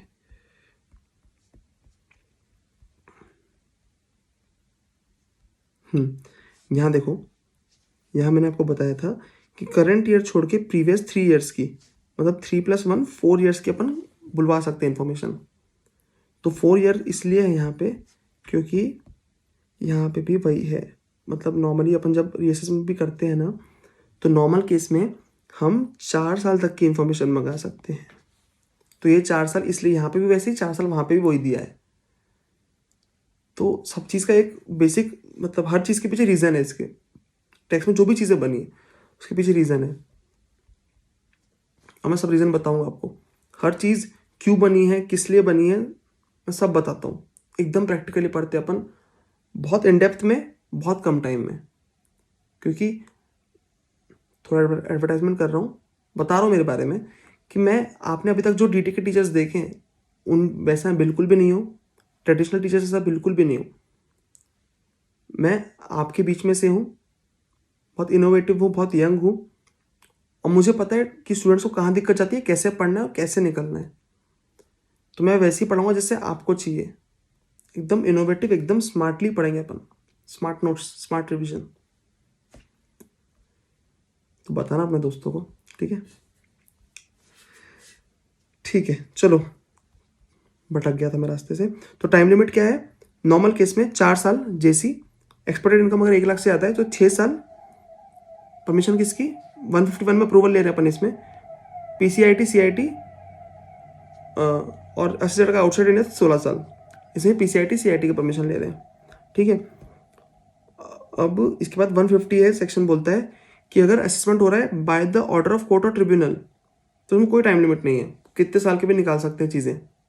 पर इसमें भी जनरली वही 6 साल तक के निकालते हैं अपन, उसके पहले का नहीं निकालते हैं, क्योंकि 6 साल तक की मेंटेन करने बोलता है जब 149 कि एओ अगर 1 लाख से इनकम ज़्यादा 6 साल तक के करना है तो नॉर्मली एसएससी करता ही नहीं उससे ज़्यादा। तो इसमें हालांकि बोला है कि कोई टाइम लिमिट नहीं है, पर भी एओ जो एसएससी रहता है वो 6 साल से ज़्यादा नहीं करता है, बोल देता है कि हमने इससे ज़्यादा पहले के है ही नहीं हमारे पास डॉक्यूमेंट्स। फिर भी प्रोविजन यही है कि अगर ऑर्डर ऑफ कोर्ट और ट्रिब्यूनल से असेसमेंट हो रहा है तो उसमें कोई टाइम लिमिट नहीं, कभी का कुछ भी खुलवा सकते हैं, ठीक है। अब एक सेक्शन है 152, ये बोलता है कि टैक्स रेट किस साल के लगेंगे। तो इसमें बोला है साफ साफ कि टैक्स रेट उस साल के लगेंगे जिस साल का असेसमेंट हुआ है, जिस साल का असेसमेंट है, एंड अगर कोई बेनिफिट है उस साल के तो अलाउ कर दिए जाएंगे। मतलब अगर पहले का असेसमेंट है तो अभी कुछ चेंजेस कर रहे हैं, टैक्स बढ़वा रहे हैं, तो उस साल के रेट लगाएंगे, वही फेयर रहेगा ना, ठीक है। अब टाइम लिमिट फॉर असेसमेंट 143 में दिया है ये, तो केस है आपका 143, अगर 143 मतलब स्क्रूटनी असेसमेंट और 144 यानी कि बेस्ट जजमेंट असेसमेंट, अगर इसका केस है तो आपका टाइम लिमिट कितना है, 12 months from the end of assessment year in which income was assessed, ठीक है। ये पहले लिमिट अलग थी, अब अमेंड होके यही फाइनल हो गई, इसलिए पुरानी पढ़ाई नहीं रहा हूँ मैं, यही जो है यही पढ़ लो, खत्म। 147 में दो चीज़ें, नोटिस सर्व्ड, कब नोटिस सर्व हुई उस पे बेसिस, उसके पे बेस्ड है। अगर नोटिस सर्व हुई है बिफोर 1419 तो 9 months from the end of financial year in which notice was served. अगर आफ्टर 1419 अगर नोटिस सर्व हुई है तो 12 months from the end of financial year in which notice was served. अब जैसे जैसे थोड़ा आगे बढ़ते जाएंगे तो ये जो बिफोर 1419 की नोटिस है ना, ये खत्म होती जाएगी, तो ये पूरा का एक ही टाइम लिमिट रहेगा 12 मंथ्स। अभी आपको दो टाइम लिमिट याद रखना है, 12 मंथ्स की और एक 9 मंथ्स की। तो 12 मंथ किस केस में 143 144 में 12 मंथ्स है, और 147 में अगर 1419 मतलब नई नोटिस है 1419 के बाद इशू हुई है तो आपका 12 मंथ्स का है, मतलब पीरियड असेसमेंट कंप्लीट करने का। अगर बिफोर 1419 हुई है तो 9 मंथ्स का टाइम दिया है, ठीक है। और एक साल और बढ़ जाता है इसमें अगर ट्रांसफर प्राइसिंग ऑफिसर को रेफरेंस गया है तो, कुछ इंटरनेशनल ट्रांजेक्शन उसके मतलब उसके रिस्पेक्ट में। अब लास्ट में कुछ बोला हूँ मैंने, वो बाद में बोलूँगा, अभी बोल देता हूँ आखिरी चीज़ें। अब देखो असेसमेंट मैंने 139 से आपको 139 तो नहीं पढ़ा है मैंने, रिटर्न फाइलिंग है वो नहीं पढ़ा है मैंने, वो आप खुद ही पढ़ सकते हो, उसमें इतना इशू नहीं होता है। मोस्टली मैंने 142 से लेके 153 तक जो मेन असेसमेंट प्रोसीजर है जिसमें बच्चों को दिक्कत जाती है वो मैंने पूरा कवर कर लिया है। इसके अलावा सर्च सीजर है वो मैं कवर कर लूँगा, अपील रिवीजन है जिसमें दिक्कत जाती है बच्चों को, वो मैं कवर करूँगा जल्दी। नेक्स्ट वीडियो और आएगा मेरा ट्रांसफर प्राइसिंग पे, जो बच्चों को दिक्कत जाती है। तो ये सब जो टॉपिक्स है ये मैं अलग से वीडियो बना कवर कर लूँगा। ये वीडियो का मेन टारगेट था असेसमेंट प्रोसीजर, जिसमें बच्चों को बहुत मतलब फंसे होते हैं बच्चे, वो क्लियर करना था, और मोस्टली मैंने क्लियर कर दिया है। आई फील ये 1 घंटे अगर हो गए हैं वीडियो को, 1 घंटे में मैंने पूरा असेसमेंट आपको समझा दिया अच्छे से पूरे पॉइंट्स के साथ। अब अगले 15 मिनट में हम क्वेश्चंस करने वाले हैं, तो यहाँ पे जिसको वीडियो में ऑफिशियली एक्सप्लेनेशन एंड हो गया मेरा, अब सिर्फ क्वेश्चंस करने वाले हैं, इसलिए मैं ये चीज़ बातें कर रहा हूँ। तो अगर वीडियो पसंद आया तो प्लीज़ दोस्तों को शेयर कीजिए, लाइक कर दीजिए अभी अगर आपने अभी तक लाइक नहीं किया है तो, और कमेंट करके प्लीज़ बताइए मुझे कि कैसा लगा, क्योंकि बहुत एफर्ट लगाया मैंने इसके लिए। पता है वो कितने बार पानी पी रहा हूँ यार, मैं सही मेहनत कर रहा हूँ आप लोग के लिए। मैंने बहुत अच्छे नोट्स बनाए हैं और मैं बहुत मतलब उत्सुक हूँ जानने के लिए आपके कमेंट्स और रिव्यूज़ इस वीडियो पर, इस नोट्स पे। बहुत एक्साइटेड हूँ मैं, ठीक है। आई एम वेटिंग कि ये वीडियो जैसी बाहर आए और कैसे रिव्यूज़ आते हैं आपके। और एक चीज़ और बोलना चाहूँगा मैं, ये बोलूँ कि नहीं बोलूँ अभी, चलो आखिरी में ही बोलता हूँ। आई होप जो वीडियो यहाँ तक देख रहा है अभी तक, अब वो क्वेश्चन भी देखेगा ही, वो नहीं जा रहा अभी। अगर अभी तक पहले ही निकल गए तो फिर तो निकल ही गए, ख़त्म हो गए लोग। पर अगर अभी तक रुके हैं आप तो आप क्वेश्चन देख के जाएंगे, तो क्वेश्चन देखने के बाद ही बोलूँ, कुछ चीज़ें बोलनी है मुझे आपसे। बहुत इंपॉर्टेंट बात बतानी, मेरी लाइफ की बहुत इंपॉर्टेंट बात है और आपको बहुत काम आने वाली है वो आगे हमेशा। चलो तो क्वेश्चंस करने वाले अपन 10-15 मिनट में फटफट क्वेश्चंस करेंगे ख़त्म पूरे, ठीक है। तो ये क्वेश्चंस मैंने सारे स्टडी माइट से उठाए आपके, इसमें कुछ क्वेश्चंस कवर्ड नहीं है, 139 क्वेश्चंस कवर्ड नहीं है, सर्च सीजर क्वेश्चंस कवर्ड नहीं है, और रेक्टिफिकेशन अपील के क्वेश्चन कवर्ड नहीं है। वो भी इस चैप्टर में थे मॉड्यूल में, इसलिए बोल रहा हूँ कवर्ड नहीं है। जो इस सेक्शन से जितने क्वेश्चन है वो कवर्ड है, बाकी जब मैं जिसके वीडियोस बनाऊंगा उसमें कवर कर दूंगा, डोंट वरी, मैं हूँ। तो इस पे क्वेश्चन आ चुका है कि 143(1) का जो आपको इंटीमेशन होता है, 143(1) क्या है अपना समरी असेसमेंट, इसका जो इंटीमेशन होता है, अब क्वेश्चन पढ़ा रहा हूँ मैं आपको तो हाईलाइटर कलर चेंज कर लेता हूँ। जो समरी असेसमेंट होता है उसका जो इंटीमेशन होता है, उसके लिए आपको एसएससी को पहले इंटीमेट करना पड़ेगा, उसको 30 दिन का टाइम देना पड़ेगा, और जो वो रिस्पॉन्स भेजता है उसको कंसिडर करना पड़ेगा। इस पर क्वेश्चन है, ध्यान रखना ये पॉइंट, ठीक है। नेक्स्ट पॉइंट आपका है, हाँ 142(1) का पॉइंट है कि देखो अब एक बंदे ने क्या हुआ, यहाँ लिखा हूँ मैंने, छोटे छोटे पॉइंट लिखा हूँ, यहाँ से आपको याद आ जाएगा, इतना लिखा हूँ कि याद आ जाए, जिससे अगर याद नहीं आया तो ये वीडियो देख लेना, ठीक है। अब मान लो एक बंदे ने ROI फाइल किया 24 दिसंबर को, ठीक है। अब जो ROI फाइल किया है 24 दिसंबर को फाइल किया है, अब इसमें उसने उसके कैरी फॉरवर्ड बिजनेस लॉस भी थे और अनएब्जॉर्ब डेप्रिसिएशन भी था। आपको पता है 139(1) बोलता है, 139(3) बोलता है, सेक्शन 73 जो कैरी फॉरवर्ड और लॉस पे है वो बोलता है, सेक्शन 80 बोलता है कि अगर आप टाइम पे रिटर्न फाइल नहीं कर रहे हैं तो आप बिजनेस लॉस जो आपका है वो कैरी फॉरवर्ड नहीं कर सकते। पर ऐसा कहीं अनएब्जॉर्ब डेप्रिसिएशन के नहीं लिखा है। तो ये क्वेश्चन का मतलब यही था कि एक बंद एसएससी ने 24 दिसंबर को रिटर्न फाइल किया है और उसने कैरी फॉरवर्ड बिजनेस लॉस को कैरी फॉरवर्ड किया है और अनएब्जॉर्ब डेप्रिसिएशन लिया है, तो उसको ये करने मिलेगा क्या? तो उसका आंसर ये था कि भाई बिजनेस लॉस कैरी फॉरवर्ड करने नहीं मिलता क्योंकि आपने टाइम पर रिटर्न फाइल नहीं किया है, बट ऐसी कोई कंडीशन नहीं है अनएब्जॉर्ब डेप्रिसिएशन के लिए, तो उसको बिजनेस लॉस कैरी फॉरवर्ड करने नहीं मिलेगा, but unabsorbed depreciation carry forward करने मिल जाएगा, ठीक है। ये क्वेश्चन था। अब नेक्स्ट क्वेश्चन देखते हैं अपन, ये 142 रेफरेंस टू वैल्यूएशन ऑफिसर में से क्वेश्चन है कि can the AO complete assessment order in disregard of order of TPO. अब टीपीओ क्या है? ट्रांसफर प्राइसिंग ऑफिसर है। इसका क्वेश्चन था, इस सेक्शन से दिया था। देखो 142A क्या बोलता है? Reference to valuation officer. ये है रेफरेंस टू वैल्यूएशन ऑफिसर। इसमें साफ साफ लिखा है कि जब वैल्यूएशन में दिक्कत जाती है एओ को, तो एओ में रेफर एओ ने क्या किया? रेफर किया है किसको? वैल्यूएशन ऑफिसर को। तो उसका अगर ऑर्डर आया ना तो एओ की इच्छा है, उसमें बाइंडिंग नहीं होता एओ पे, मान भी सकता है नहीं भी मान सकता है। बट जो टीपीओ होता है ट्रांसफर प्राइसिंग ऑफिसर, उसका जो ऑर्डर होता है, अगर एओ ने उससे कुछ बोला है कि मुझे इस ट्रांजेक्शन में दिक्कत जा रही है इंटरनेशनल ट्रांजेक्शन्स में, तो एओ को उसका ऑर्डर मानना पड़ता है। तो ये क्वेश्चन यही था कि can the AO complete assessment in disregard of order of TPO, मतलब ट्रांसफर प्राइसिंग ऑफिसर। तो उसका आंसर है नो। टीपीओ का ऑर्डर बाइंडिंग ऑन एओ, ऐसा सेक्शन 92 CA4 भी बोलता है, ठीक है। अब एओ कैन मेक एक और क्वेश्चन है इसमें कि AO can make a reference to valuation officer whether or not he satisfied about the correctness or completeness of the accounts. मतलब एओ वैल्यूएशन ऑफिसर को कभी भी रेफर कर सकता है, वो सेटिस्फाइड है अकाउंट से कि नहीं है उससे फर्क नहीं पड़ता, वो एओ के ऊपर है, वो डिसीजन एओ का है। तो इसमें क्वेश्चन ये था कि क्या एओ रेफर कर सकता है वैल्यूएशन ऑफिसर को उस केस में भी जहां वो सेटिस्फाइड है करेक्टनेस और कंप्लीटनेस से, उस केस में भी एओ को करना है तो कर सकता है क्या रेफर? तो इसका आंसर ये है कि हाँ कर सकता है।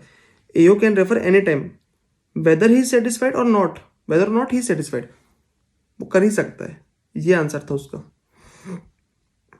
अब मैं ये क्वेश्चन आपको पढ़ा रहा हूँ, इसका मतलब ये नहीं कि आपको वीडियो देख के ख़त्म कर देंगे, आपको खुद पढ़ना है भाई। मैं सिर्फ आपको पढ़ा रहा हूँ, ये मैं आपको जो आपको दिक्कतें थी और जो आप पढ़ेंगे उसके बीच में मैं ब्रिज बनाऊँ। आपको पढ़ना सेल्फ स्टडी पढ़ के ही पास होते हैं, मैं सिर्फ आपकी हेल्प कर सकता हूँ। कोई भी टीचर कोई भी वीडियो आप देख रहे हैं तो वो सिर्फ आपकी हेल्प ही कर सकता है। आपको खुद ही पढ़ोगे, आप सेल्फ स्टडी करोगे तभी पास होंगे। बात ध्यान रखना हमेशा हर चीज़ के लिए। हमारे सी एग्जाम में सबसे ज़्यादा इंपॉर्टेंट है सेल्फ स्टडी।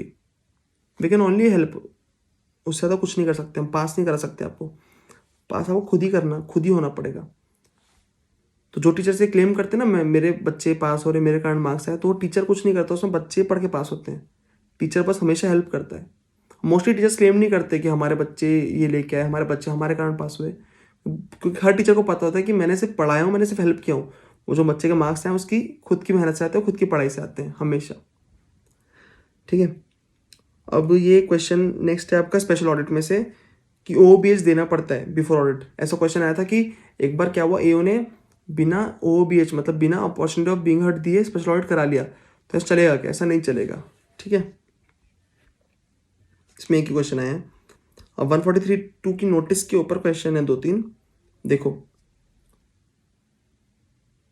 क्या होता है कि मैंने आपको बताया था एक चीज़ कि अगर नोटिस इशू हुई है 143(2) की, तभी 143(3) का असेसमेंट वैलिड है। यहाँ लिखा हो मैंने, देखो, notice under section 143(2) is mandatory, नहीं दिया तो असेसमेंट इनवैलिड। और नोटिस का जो है shall be served with in 6 months from the end of financial year in which ROI was filed. ठीक है, ये होना चाहिए।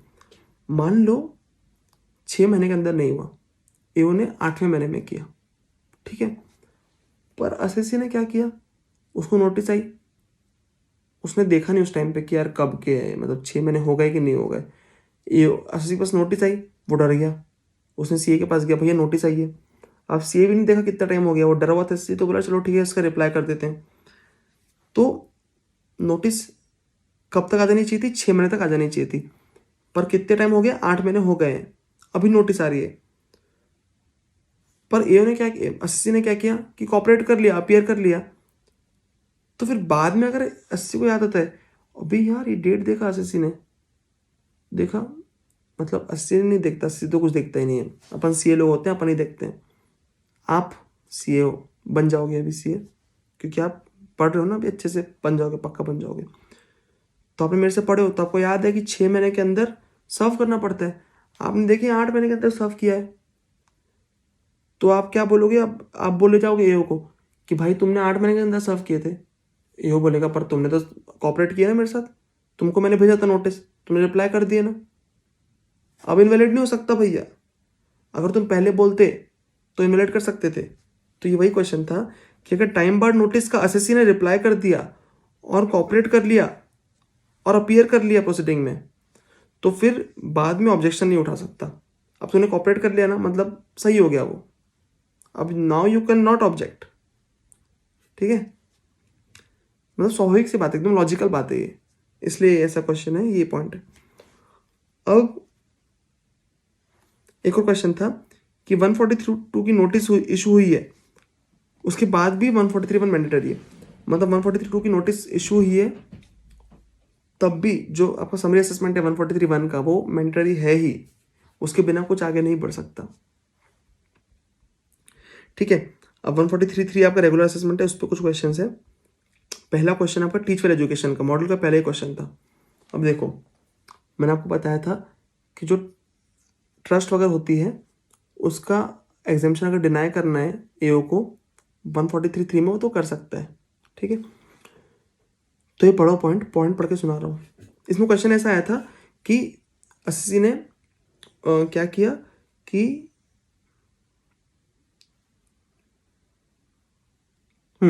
अस्सी ने डिनाई कर दिया एग्जामिशन, तो ऐसे ऐसा कर सकता है क्या? AO ऐसा कर सकता है क्या? तो अभी पढ़ते हैं अपन।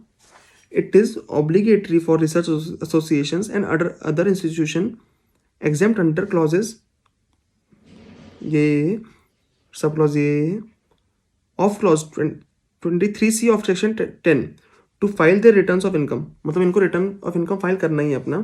In these cases the AO cannot make an assessment denying exemption under section 10 without intimating the central government or the prescribed authority of the provision of relevant section and till the approval granted to these funds, trusts and institutions, universities, education institution, or hospitals or medical institutions has been withdrawn or notification rescinded।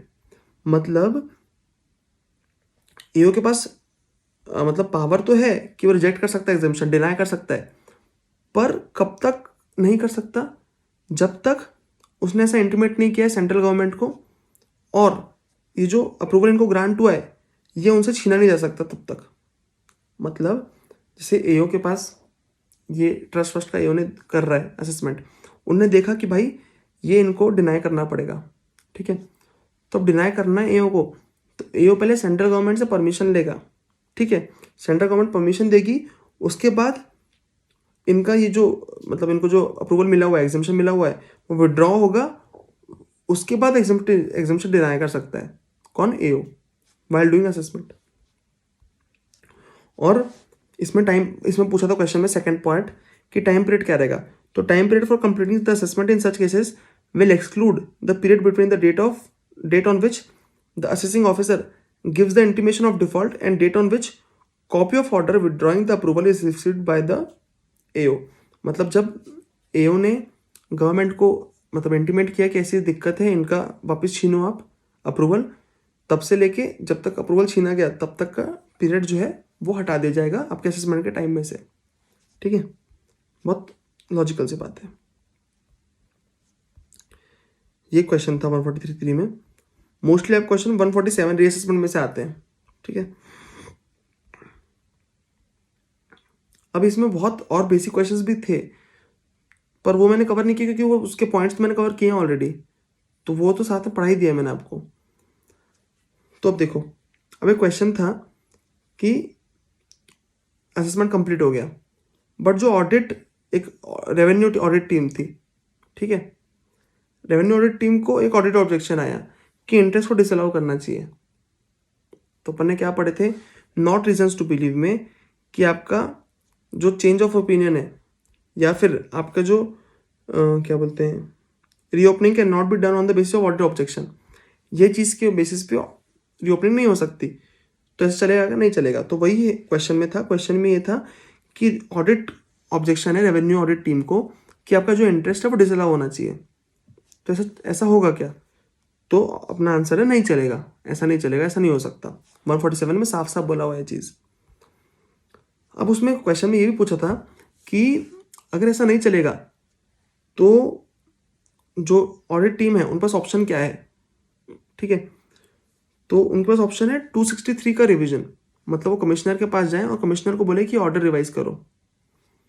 But वहाँ पे भी एक catch था ये चीज़ कि उनके पास option तो है ये, पर जब वो मतलब कमिश्नर के पास जाएंगे तो जो एओ ने चीज़ की है ना, वो मतलब जो इंटरेस्ट अलाउ किया एओ ने, जो ये बोल रहे थे ऑडिट टीम के डिसअलाउ होना चाहिए, वो अनसस्टेनेबल इन लॉ होना चाहिए, उसके बाद ही मतलब तभी आप 263 में चेंज कर सकते हो। मतलब अब ऐसा पूछ रहा है क्वेश्चन में कि 147 पॉसिबल अगर नहीं है उस चीज़ का, तो टीम के पास क्या ऑप्शन है वो इंटरेस्ट डिसअलाउ करवाने का, तो ऑप्शन उनके पास है रिविजन का। पर उसी केस में जब एओ गलत हो, मतलब वो चीज़ अनसस्टेनेबल इन लॉ हो, तभी तो जाके चेंज करा सकता है यार, नहीं तो कुछ ऑप्शन देके मतलब क्या, ऑप्शन दिया क्यों है तुमको 263 का ऑडिट टीम के पास, ऑप्शन इसलिए है उसी केस में जिसमें वो चीज़ गलत की है एओ ने, मतलब अनसस्टेनेबल इन लॉ रहेगा तभी वो ऑप्शन है। समझ गया, फिर से बोल रहा हूँ अगर समझ में नहीं आया हो किसी चीज़ को, तो किसी इंसान को, तो देखो ऑडिट टीम है, ऑडिट टीम को ऑब्जेक्शन आया कि एक पर्टिकुलर इंटरेस्ट डिसअलाउ होना चाहिए था जो एओ ने अलाउ किया है, ठीक है। पर ऑडिट ऑब्जेक्शन के बेसिस पे रीअसेसमेंट नहीं हो सकता, रीओपनिंग नहीं हो सकती, आपको पता है ये चीज़। तो एओ बोलेगा नहीं भैया रीओपनिंग नहीं हो सकती तुम्हारे ऑडिट ऑब्जेक्शन के चक्कर में, ठीक है, बात खत्म हो गई। अब क्वेश्चन ये पूछ रहा है कि उनके पास ऑप्शन क्या है, ऑप्शन उनके पास है 263 का रिवीजन। अभी कमिश्नर के पास जाएंगे कि भैया तुम खोलो ये रीओपनिंग, मतलब तुम इसको रिवीजन करो। तो जब कमिश्नर बोलेगा कि चलो कर लेता हूँ मैं रिवीजन, देख लेता हूँ, पर कमिश्नर बोलेगा कि अगर जो एओ ने किया है ये चीज़ गलत है, ये चीज़ अनसस्टेनेबल इन लॉ है, उसी केस में मैं रिवीजन करूँगा, नहीं तो नहीं करूँगा, सीधी साफ बात है, ठीक है। अब ये क्वेश्चन खत्म हो गया, ठीक है। देखो मैंने यहाँ पे ये भी ओनली पॉसिबल है if AO's view is unsustainable in law, question में यही लैंग्वेज है। अब पढ़ोगे तो आपको सब याद आएगा, देखना मैं जो पढ़ा रहा हूँ ना, जब खुद से पढ़ोगे ना सब याद आएगा, सब मिलेगा आपको आपकी बुक में, आपके क्वेश्चन बुक में। अब नेक्स्ट क्वेश्चन है कि रीअसेसमेंट का क्वेश्चन रीज़न कुछ और था, मतलब डेप्रिसिएशन कारण एओ ने रीअसेसमेंट किया था, पर एओ ने साथ में कुछ और भी डिसअलाउ कर दिया भाई मतलब एओ ने खोला रीअसेसमेंट क्यों, डेप्रिसिएशन के लिए, पर जब खोला तो उसको कुछ और चीज़ मिल गई तो वो भी उसने डिसअलाउ कर दिया, तो ये चलेगा क्या? तो यहाँ ये पॉसिबल है, 147 बोलता है कि ये कर सकते हैं। अब अगला क्वेश्चन बहुत इंटरेस्टिंग है, ठीक है। अब सुनो क्या हुआ। एसएससी का 143(1) हुआ कब? 2016-17 में, ठीक है। एओ ने 148 की नोटिस दिया फॉर रीओपनिंग ऑफ असेसमेंट। तो क्या हुआ, एसएससी का 143(1) का असेसमेंट हुआ है। फिर एओ ने 148 की नोटिस दिया for reopening of assessment. SSC ने चैलेंज कर दिया on the basis of changer of opinion. तो एसएससी ने क्या बोला, भैया आप 143(1) में कर चुके हो ऑलरेडी, उसके बाद 148 में कैसे कर रहे हो, नोटिस क्यों दे रहे हो? आप चेंज ऑफ ओपिनियन हो गया आपका अभी, तो नहीं कर सकते। तो उसका आंसर ये है कि 143(1) जो है वो समरी असेसमेंट है, वो रेगुलर असेसमेंट नहीं है। तो जब 148 का जो नोटिस जा रहा है ना, वो फर्स्ट टाइम असेसमेंट है। असेसमेंट दो ही है, जो समरी असेसमेंट होता है ना 143(1) को, उसको असेसमेंट माना नहीं जाता। आपके जो असेसमेंट होते हैं दो ही होते हैं, एक स्क्रूटनी असेसमेंट होता है 143(3) का, एक 147 का रीअसेसमेंट होता है। ये दो ही चीज़ असेसमेंट है आपकी, बाकी सब दूसरी चीज़ें। तो जब 143 मतलब वही बोल रहा है ए एसएससी, क्या बोल रहा है कि आपने जब 143(1) कर लिए तो 148 में आप ओपनिंग कैसे कर सकते हो, आप चेंज ऑफ ओपिनियन हो रहा है आपका इसलिए कर रहे हो आप, तो ये नहीं चलेगा। तो आंसर ये एओ ये बोलता है कि 143(1) जो है आपका, वो आपका समरी असेसमेंट होता है, वो रेगुलर असेसमेंट नहीं है, इसलिए चेंज ऑफ ओपिनियन का क्वेश्चन ही अराइज नहीं होता। तो वही बात है, 143(1) समरी असेसमेंट रेगुलर नहीं, इसलिए चेंज ऑफ ओपिनियन का क्वेश्चन ही अराइज नहीं होता, ठीक है। अब नेक्स्ट क्वेश्चन, 2-3 क्वेश्चन और बचे हैं, फिर आप खत्म हो जाएगा, खत्म हो रहा है बस ना। Can you issue notice under section 148 अगर सेम असेसमेंट ऑर्डर और सेम ग्राउंड्स पे नोटिस इशू कर सकता है क्या ये 148 पे, जिसपे सीआईटी ने नोटिस इशू किया है अंडर सेक्शन 263, मतलब 260 का रिवीजन चल रहा है, अगर कुछ चीज़ पे सेम ऑर्डर पे और सेम ग्राउंड्स पे, उस पर एओ 148 का नोटिस इशू कर सकता है क्या? तो आंसर है नहीं चलेगा। 147 का थर्ड प्रोविजन बोलता है कि रीओपनिंग ऑफ असेसमेंट, रीअसेसमेंट उस चीज़ों का हो सकता है which are other than appeal, revision और रेफरेंस। अगर इनके अलावा कुछ, मतलब अगर अपील, रिविजन, रेफरेंस में, तो उन चीज़ों का रीअसेसमेंट नहीं हो सकता at a time, same time पे अगर 260 चल रहा है, उसका ऑर्डर निकला हुआ है उस चीज़ के लिए, तो उसका रीओपनिंग नहीं कर सकते अपन, समझ रहे हो। सेम चीज़ वही बोला। एक और क्वेश्चन था इस चीज़ का, ये क्वेश्चन हो गया। नेक्स्ट क्वेश्चन ये था कि अगर एक एक कोई मतलब एसएससी है, उसका अपेलेट ट्रिब्यूनल में केस चल रहा है, तो उसमें 148 की नोटिस इशू हो सकती है क्या? तो उसका ऑर्डर भी ऑफिस, उसका आंसर भी यही है कि नहीं हो सकती। 147 का थर्ड प्रोविजन ये बोलता है कि ऐसे मैटर पे हो सकती है which are other than appeal, revision और रेफरेंस। तो अपील में आ गए अपेलेट ट्रिब्यूनल वाला, ठीक है।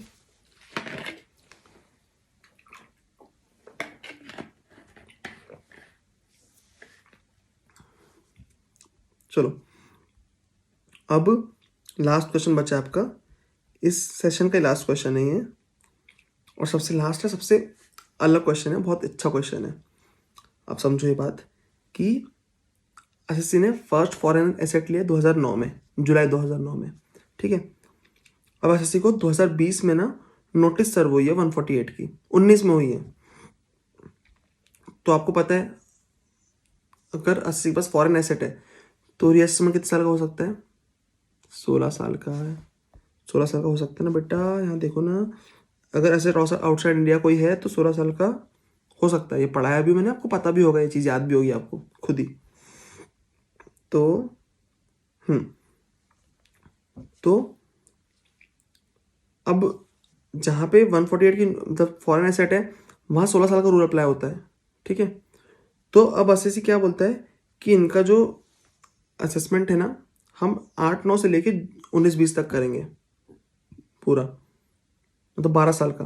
8-9 से वो लोग अकाउंट मेंटेन कर रहे हैं, और 19-20 अभी पूरा 12 साल का कर लेंगे, क्योंकि 16 साल तक अलाउड है हमको, ये वो बोल रहा है।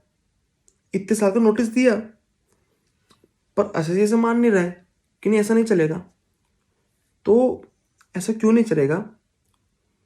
क्योंकि देखो, एसएससी ने ऑपरेशन चालू किया 8-9 में, 8-9 से 19-20 तक चला है, मतलब 12 साल तक चला है, ठीक है। तो एओ क्या बोल रहा है कि 16 साल का मेरे पास ऑप्शन है, क्योंकि फॉरेन एसेट इन्वॉल्व है, तो मैं 16 साल का कर सकता हूँ। पर एसएससी क्या बोल रहा है कि देखो, मैंने जो एसेट लिया हूँ, फॉरेन एसेट पहला मैंने जुलाई 2009 में, ठीक है, तो उसके पहले का क्यों करूँगा मैं? मतलब जब मैंने जुलाई 2009 में एसेट लिया हूँ, ठीक है, तो यहाँ से एवाई कौन सा हुआ? 10-11, यहाँ से लेके 16 साल तक आप रीअसेस कर सकते हो उसको। तो आप कहाँ से लेकर कर सकते हो? 10-11 से लेकर 16 साल तक कर सकते हो। इसके पहले का कैसे कर सकते हो मेरा? तो नोटिस ऑफ कब तक किया उसने? कब से किया? 8-9 से लेके 19-20 तक। तो एओ ने बोला, मतलब ये आंसर आया कि 8-9 से 19-20 तक नहीं कर सकते आप 10-11 से लेके 19-20 तक कर सकते हो, क्योंकि जो ये उसके पहले के जो एसेट है तब फॉरेन एसेट इन्वॉल्व नहीं थे, तो उस केस में 16 साल की लिमिट नहीं थी, उस केस में 4 या 6 साल की लिमिट थी। तो वो तो टाइम 8-9 की 12-13-14-15 उसमें ही खत्म हो गई। सिर्फ फॉरेन एसेट के लिए 16 साल की लिमिट है। तो फॉरेन एसेट कब एक्वायर किया? जुलाई 2009 में। तो इसलिए जब एओ असेसमेंट के लिए नोटिस भेज रहा है, तो जब 20 में भेज रहा है तो वो पिछले 16 साल के नहीं भेज सकता। फॉरेन एसेट कब इन्वॉल्व हुआ, कब लिया पहली बार? जुलाई 2009 में। मतलब 10-11 से लेके यहाँ तक पूरे मंगवा सकता है वो, 12 साल है, क्योंकि इस एसेट के लिए वो यहाँ से लेके 16 साल तक मंगा सकता है। ये देखिए, ये 16 साल है, समझो ये बात। चलो कोई समझाता हूँ, एक बार लिख के समझा देता हूँ, इंपॉर्टेंट क्वेश्चन समझा रहा हूँ। देखो,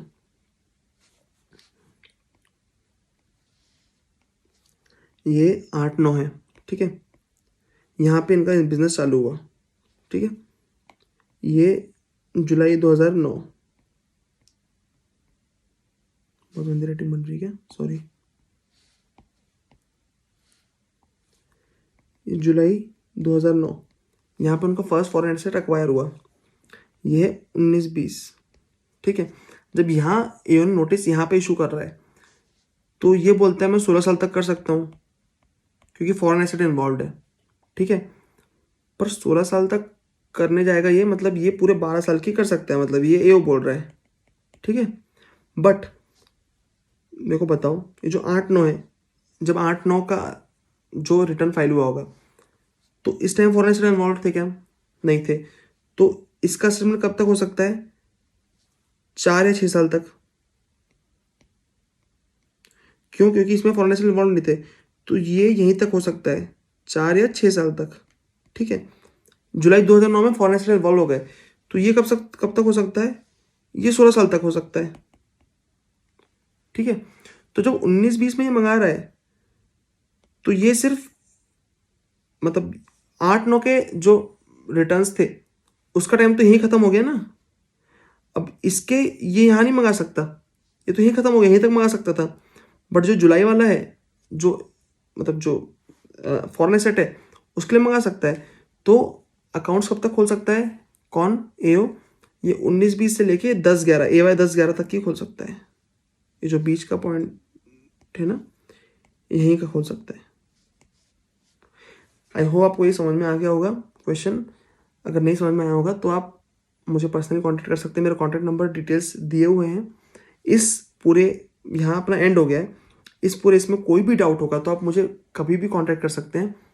टाइम ऑलरेडी 1.5 घंटा हो गया है, बट आपका मैंने पढ़ा 1 घंटे में दिया था, नेक्स्ट आधे घंटे में अपन ने क्वेश्चंस किए हैं। तो किसी को अगर लास्ट डे पे देखना है तो सिर्फ क्वेश्चन देख सकता है, तो या तो सिर्फ पढ़ाया हुआ देख सकता है। मैं वीडियो के स्टार्टिंग में ये चीज़ बता दूंगा, अच्छा आपको एंड में बता रहा हूँ, सॉरी, बट स्टार्टिंग में मेंशन कर दूंगा ये चीज़, तो जिसको भी एग्जाम टाइम पे देखना हो वो सब चीज़ें उसको क्लियर हो जाएगी, किस टाइम पे क्या चीज़ें हैं, और टाइम स्टैम्प भी डाल दूंगा मैं। तो फाइनली असेसमेंट का लेक्चर हमारा हो गया कंप्लीट। आई होप आपको बहुत अच्छे समझ में आया होगा, मैंने बहुत मेहनत से बनाया हूँ। अभी जब मैं शूट कर रहा हूँ इस टाइम रात के 3:30 बज रहे हैं, तो यू कैन, और मैं इस टाइम पे शूट इसलिए करता हूँ क्योंकि शांति होती है एंड डिस्टर्बेंस नहीं होता है। तो आई होप आपको बहुत पसंद आया ये वीडियो। तो प्लीज़ पसंद आया तो प्लीज़ लाइक करके प्लीज़ मुझे बताइए, प्लीज़ कमेंट करके बताइए। और कुछ फीडबैक देना है पर्सनल तो मुझे मेरे मैसेज पे मतलब नंबर पे व्हाट्सएप भी कर सकते हैं, टेलीग्राम पे भी भेज सकते हैं। एंड आपके पेपर है अभी कुछ 15-20 दिन में, तो बस आपको बोलना चाहूँगा कि ऑल द बेस्ट, एकदम बढ़िया से पेपर देना और फोड़ दो यार। आप पास अभी टाइम है 20 दिन का, अच्छे से पढ़ो, जितना पढ़ सकते हो पढ़ लो, सब मेहनत लगा दो, क्योंकि सीए बनने के बाद जो लाइफ होती है ना यार, वो नेक्स्ट लेवल होती है। सब भूल जाओगे अभी जो चीज़ें पर टाइम वेस्ट कर रहे हो ना आप, ये कुछ मायने नहीं रखती। क्योंकि जो मतलब फीलिंग है ना सीए बनने की, मुझे अभी अभी थोड़े दिन पहले आई है, साल भर पहले, तो आई नो वो फीलिंग जो वो होती है ना यार, वो नेक्स्ट लेवल होती है। All the best. और कभी भी खुद पे, और मैं एक चीज़ हमेशा ये बोलता था खुद से, जब भी मुझे डाउट होता था ना कि ये चीज़ मैं कर पाऊँगा कि नहीं, तो हमेशा बोलता था मैं सब कर लूँगा, सब कर लूँगा मैं। मतलब ऐसा लगता था ना कि यार ये इतना बच्चा है, कैसे होगा, हो पाएगा कि नहीं, तो हमेशा बोलता था सब कर लूँगा मैं। तो आपको भी whenever you are in doubt, ठीक है, just say to your self, सब कर लूँगा मैं या फिर सब कर लूँगी मैं। आप बोलोगे ना जैसी वैसी कॉन्फिडेंस आएगा अंदर से यार, हाँ मैं सब कर लूँगा, सब कर लूँगा। मैं ऐसे बार बोलता, सब कर लूँगा, सब कर लूँगा, सब कर लूँगा, सब कर लूँगा, ऐसे बोलता था। तो उससे ना बहुत कॉन्फिडेंस आता था और फिर लगता था कि यार कर लूँगा मैं सब।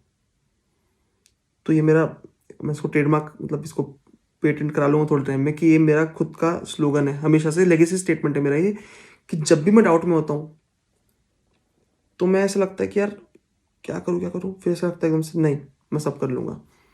तो आपको वही बता रहा हूँ कि आपको कभी भी डाउट में हो कुछ भी चीज़ में, तो हमेशा बोलना सब कर लूँगा, और फिर चीज़ देखना हो जाएगी आपसे, ठीक है।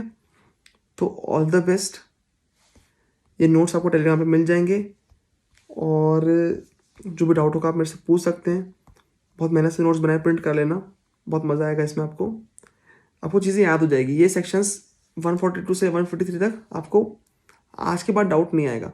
इसके बाद आप एक बार आपके जो जिस बुक से आपने पढ़े वो पढ़ लेना, और क्वेश्चंस बुक जो जिससे आप सॉल्व कर रहे हैं वो सॉल्व कर लेना, तो सब चीज़ें क्लियर हो जाएगी। कुछ आपको पॉइंट ऐसा लग रहा है इसमें कवर नहीं हुए हैं तो वो ऐड भी कर सकते हो, आप इसमें लिख सकते हो इसमें, ये आपके फाइनल नोट्स बन जाएंगे फिर, ठीक है। Thank you so much. बस मैं वीडियो ही कंक्लूड करना चाहता हूँ, और बाकी वीडियोज़ भी मैं पर्सनल कमिटमेंट्स कुछ है उस कारण बना नहीं पा रहा था, बहुत लेट हो गया। But I make sure I try कि जितने वीडियोज़ आपको दे सकूँ लास्ट डे तक उतने दे दूँ, और लास्ट डे पे आपको बहुत काम आएंगे वीडियोस, ट्रस्ट मी। बस मैं यहीं पे आपका टाइम ख़त्म, मतलब बहुत टाइम नहीं लेना चाहूँगा। All the best. अच्छे से पढ़ो, अच्छे से पेपर दो, फोड़ दो, और रिजल्ट के बाद ना पक्का मुझे कांटेक्ट करो, अपन मिलेंगे, पार्टी करेंगे यार। सीए बनने के बाद अलग फीलिंग होगी। आप जैसे ही पास होते हो मुझे कांटेक्ट करो, मुझे बताओ कि सर मैं पास हो गया। और पेपर भी होगा आपको, पेपर के बाद बताना कि कैसा गया पेपर आपका, काम आया कि नहीं, मेरे नोट्स क्या हुआ, जो भी हुआ सब बताना। तो अभी पढ़ो उसके लिए अच्छे से। All the best. Do like, subscribe and comment. Thank you so much. Good night.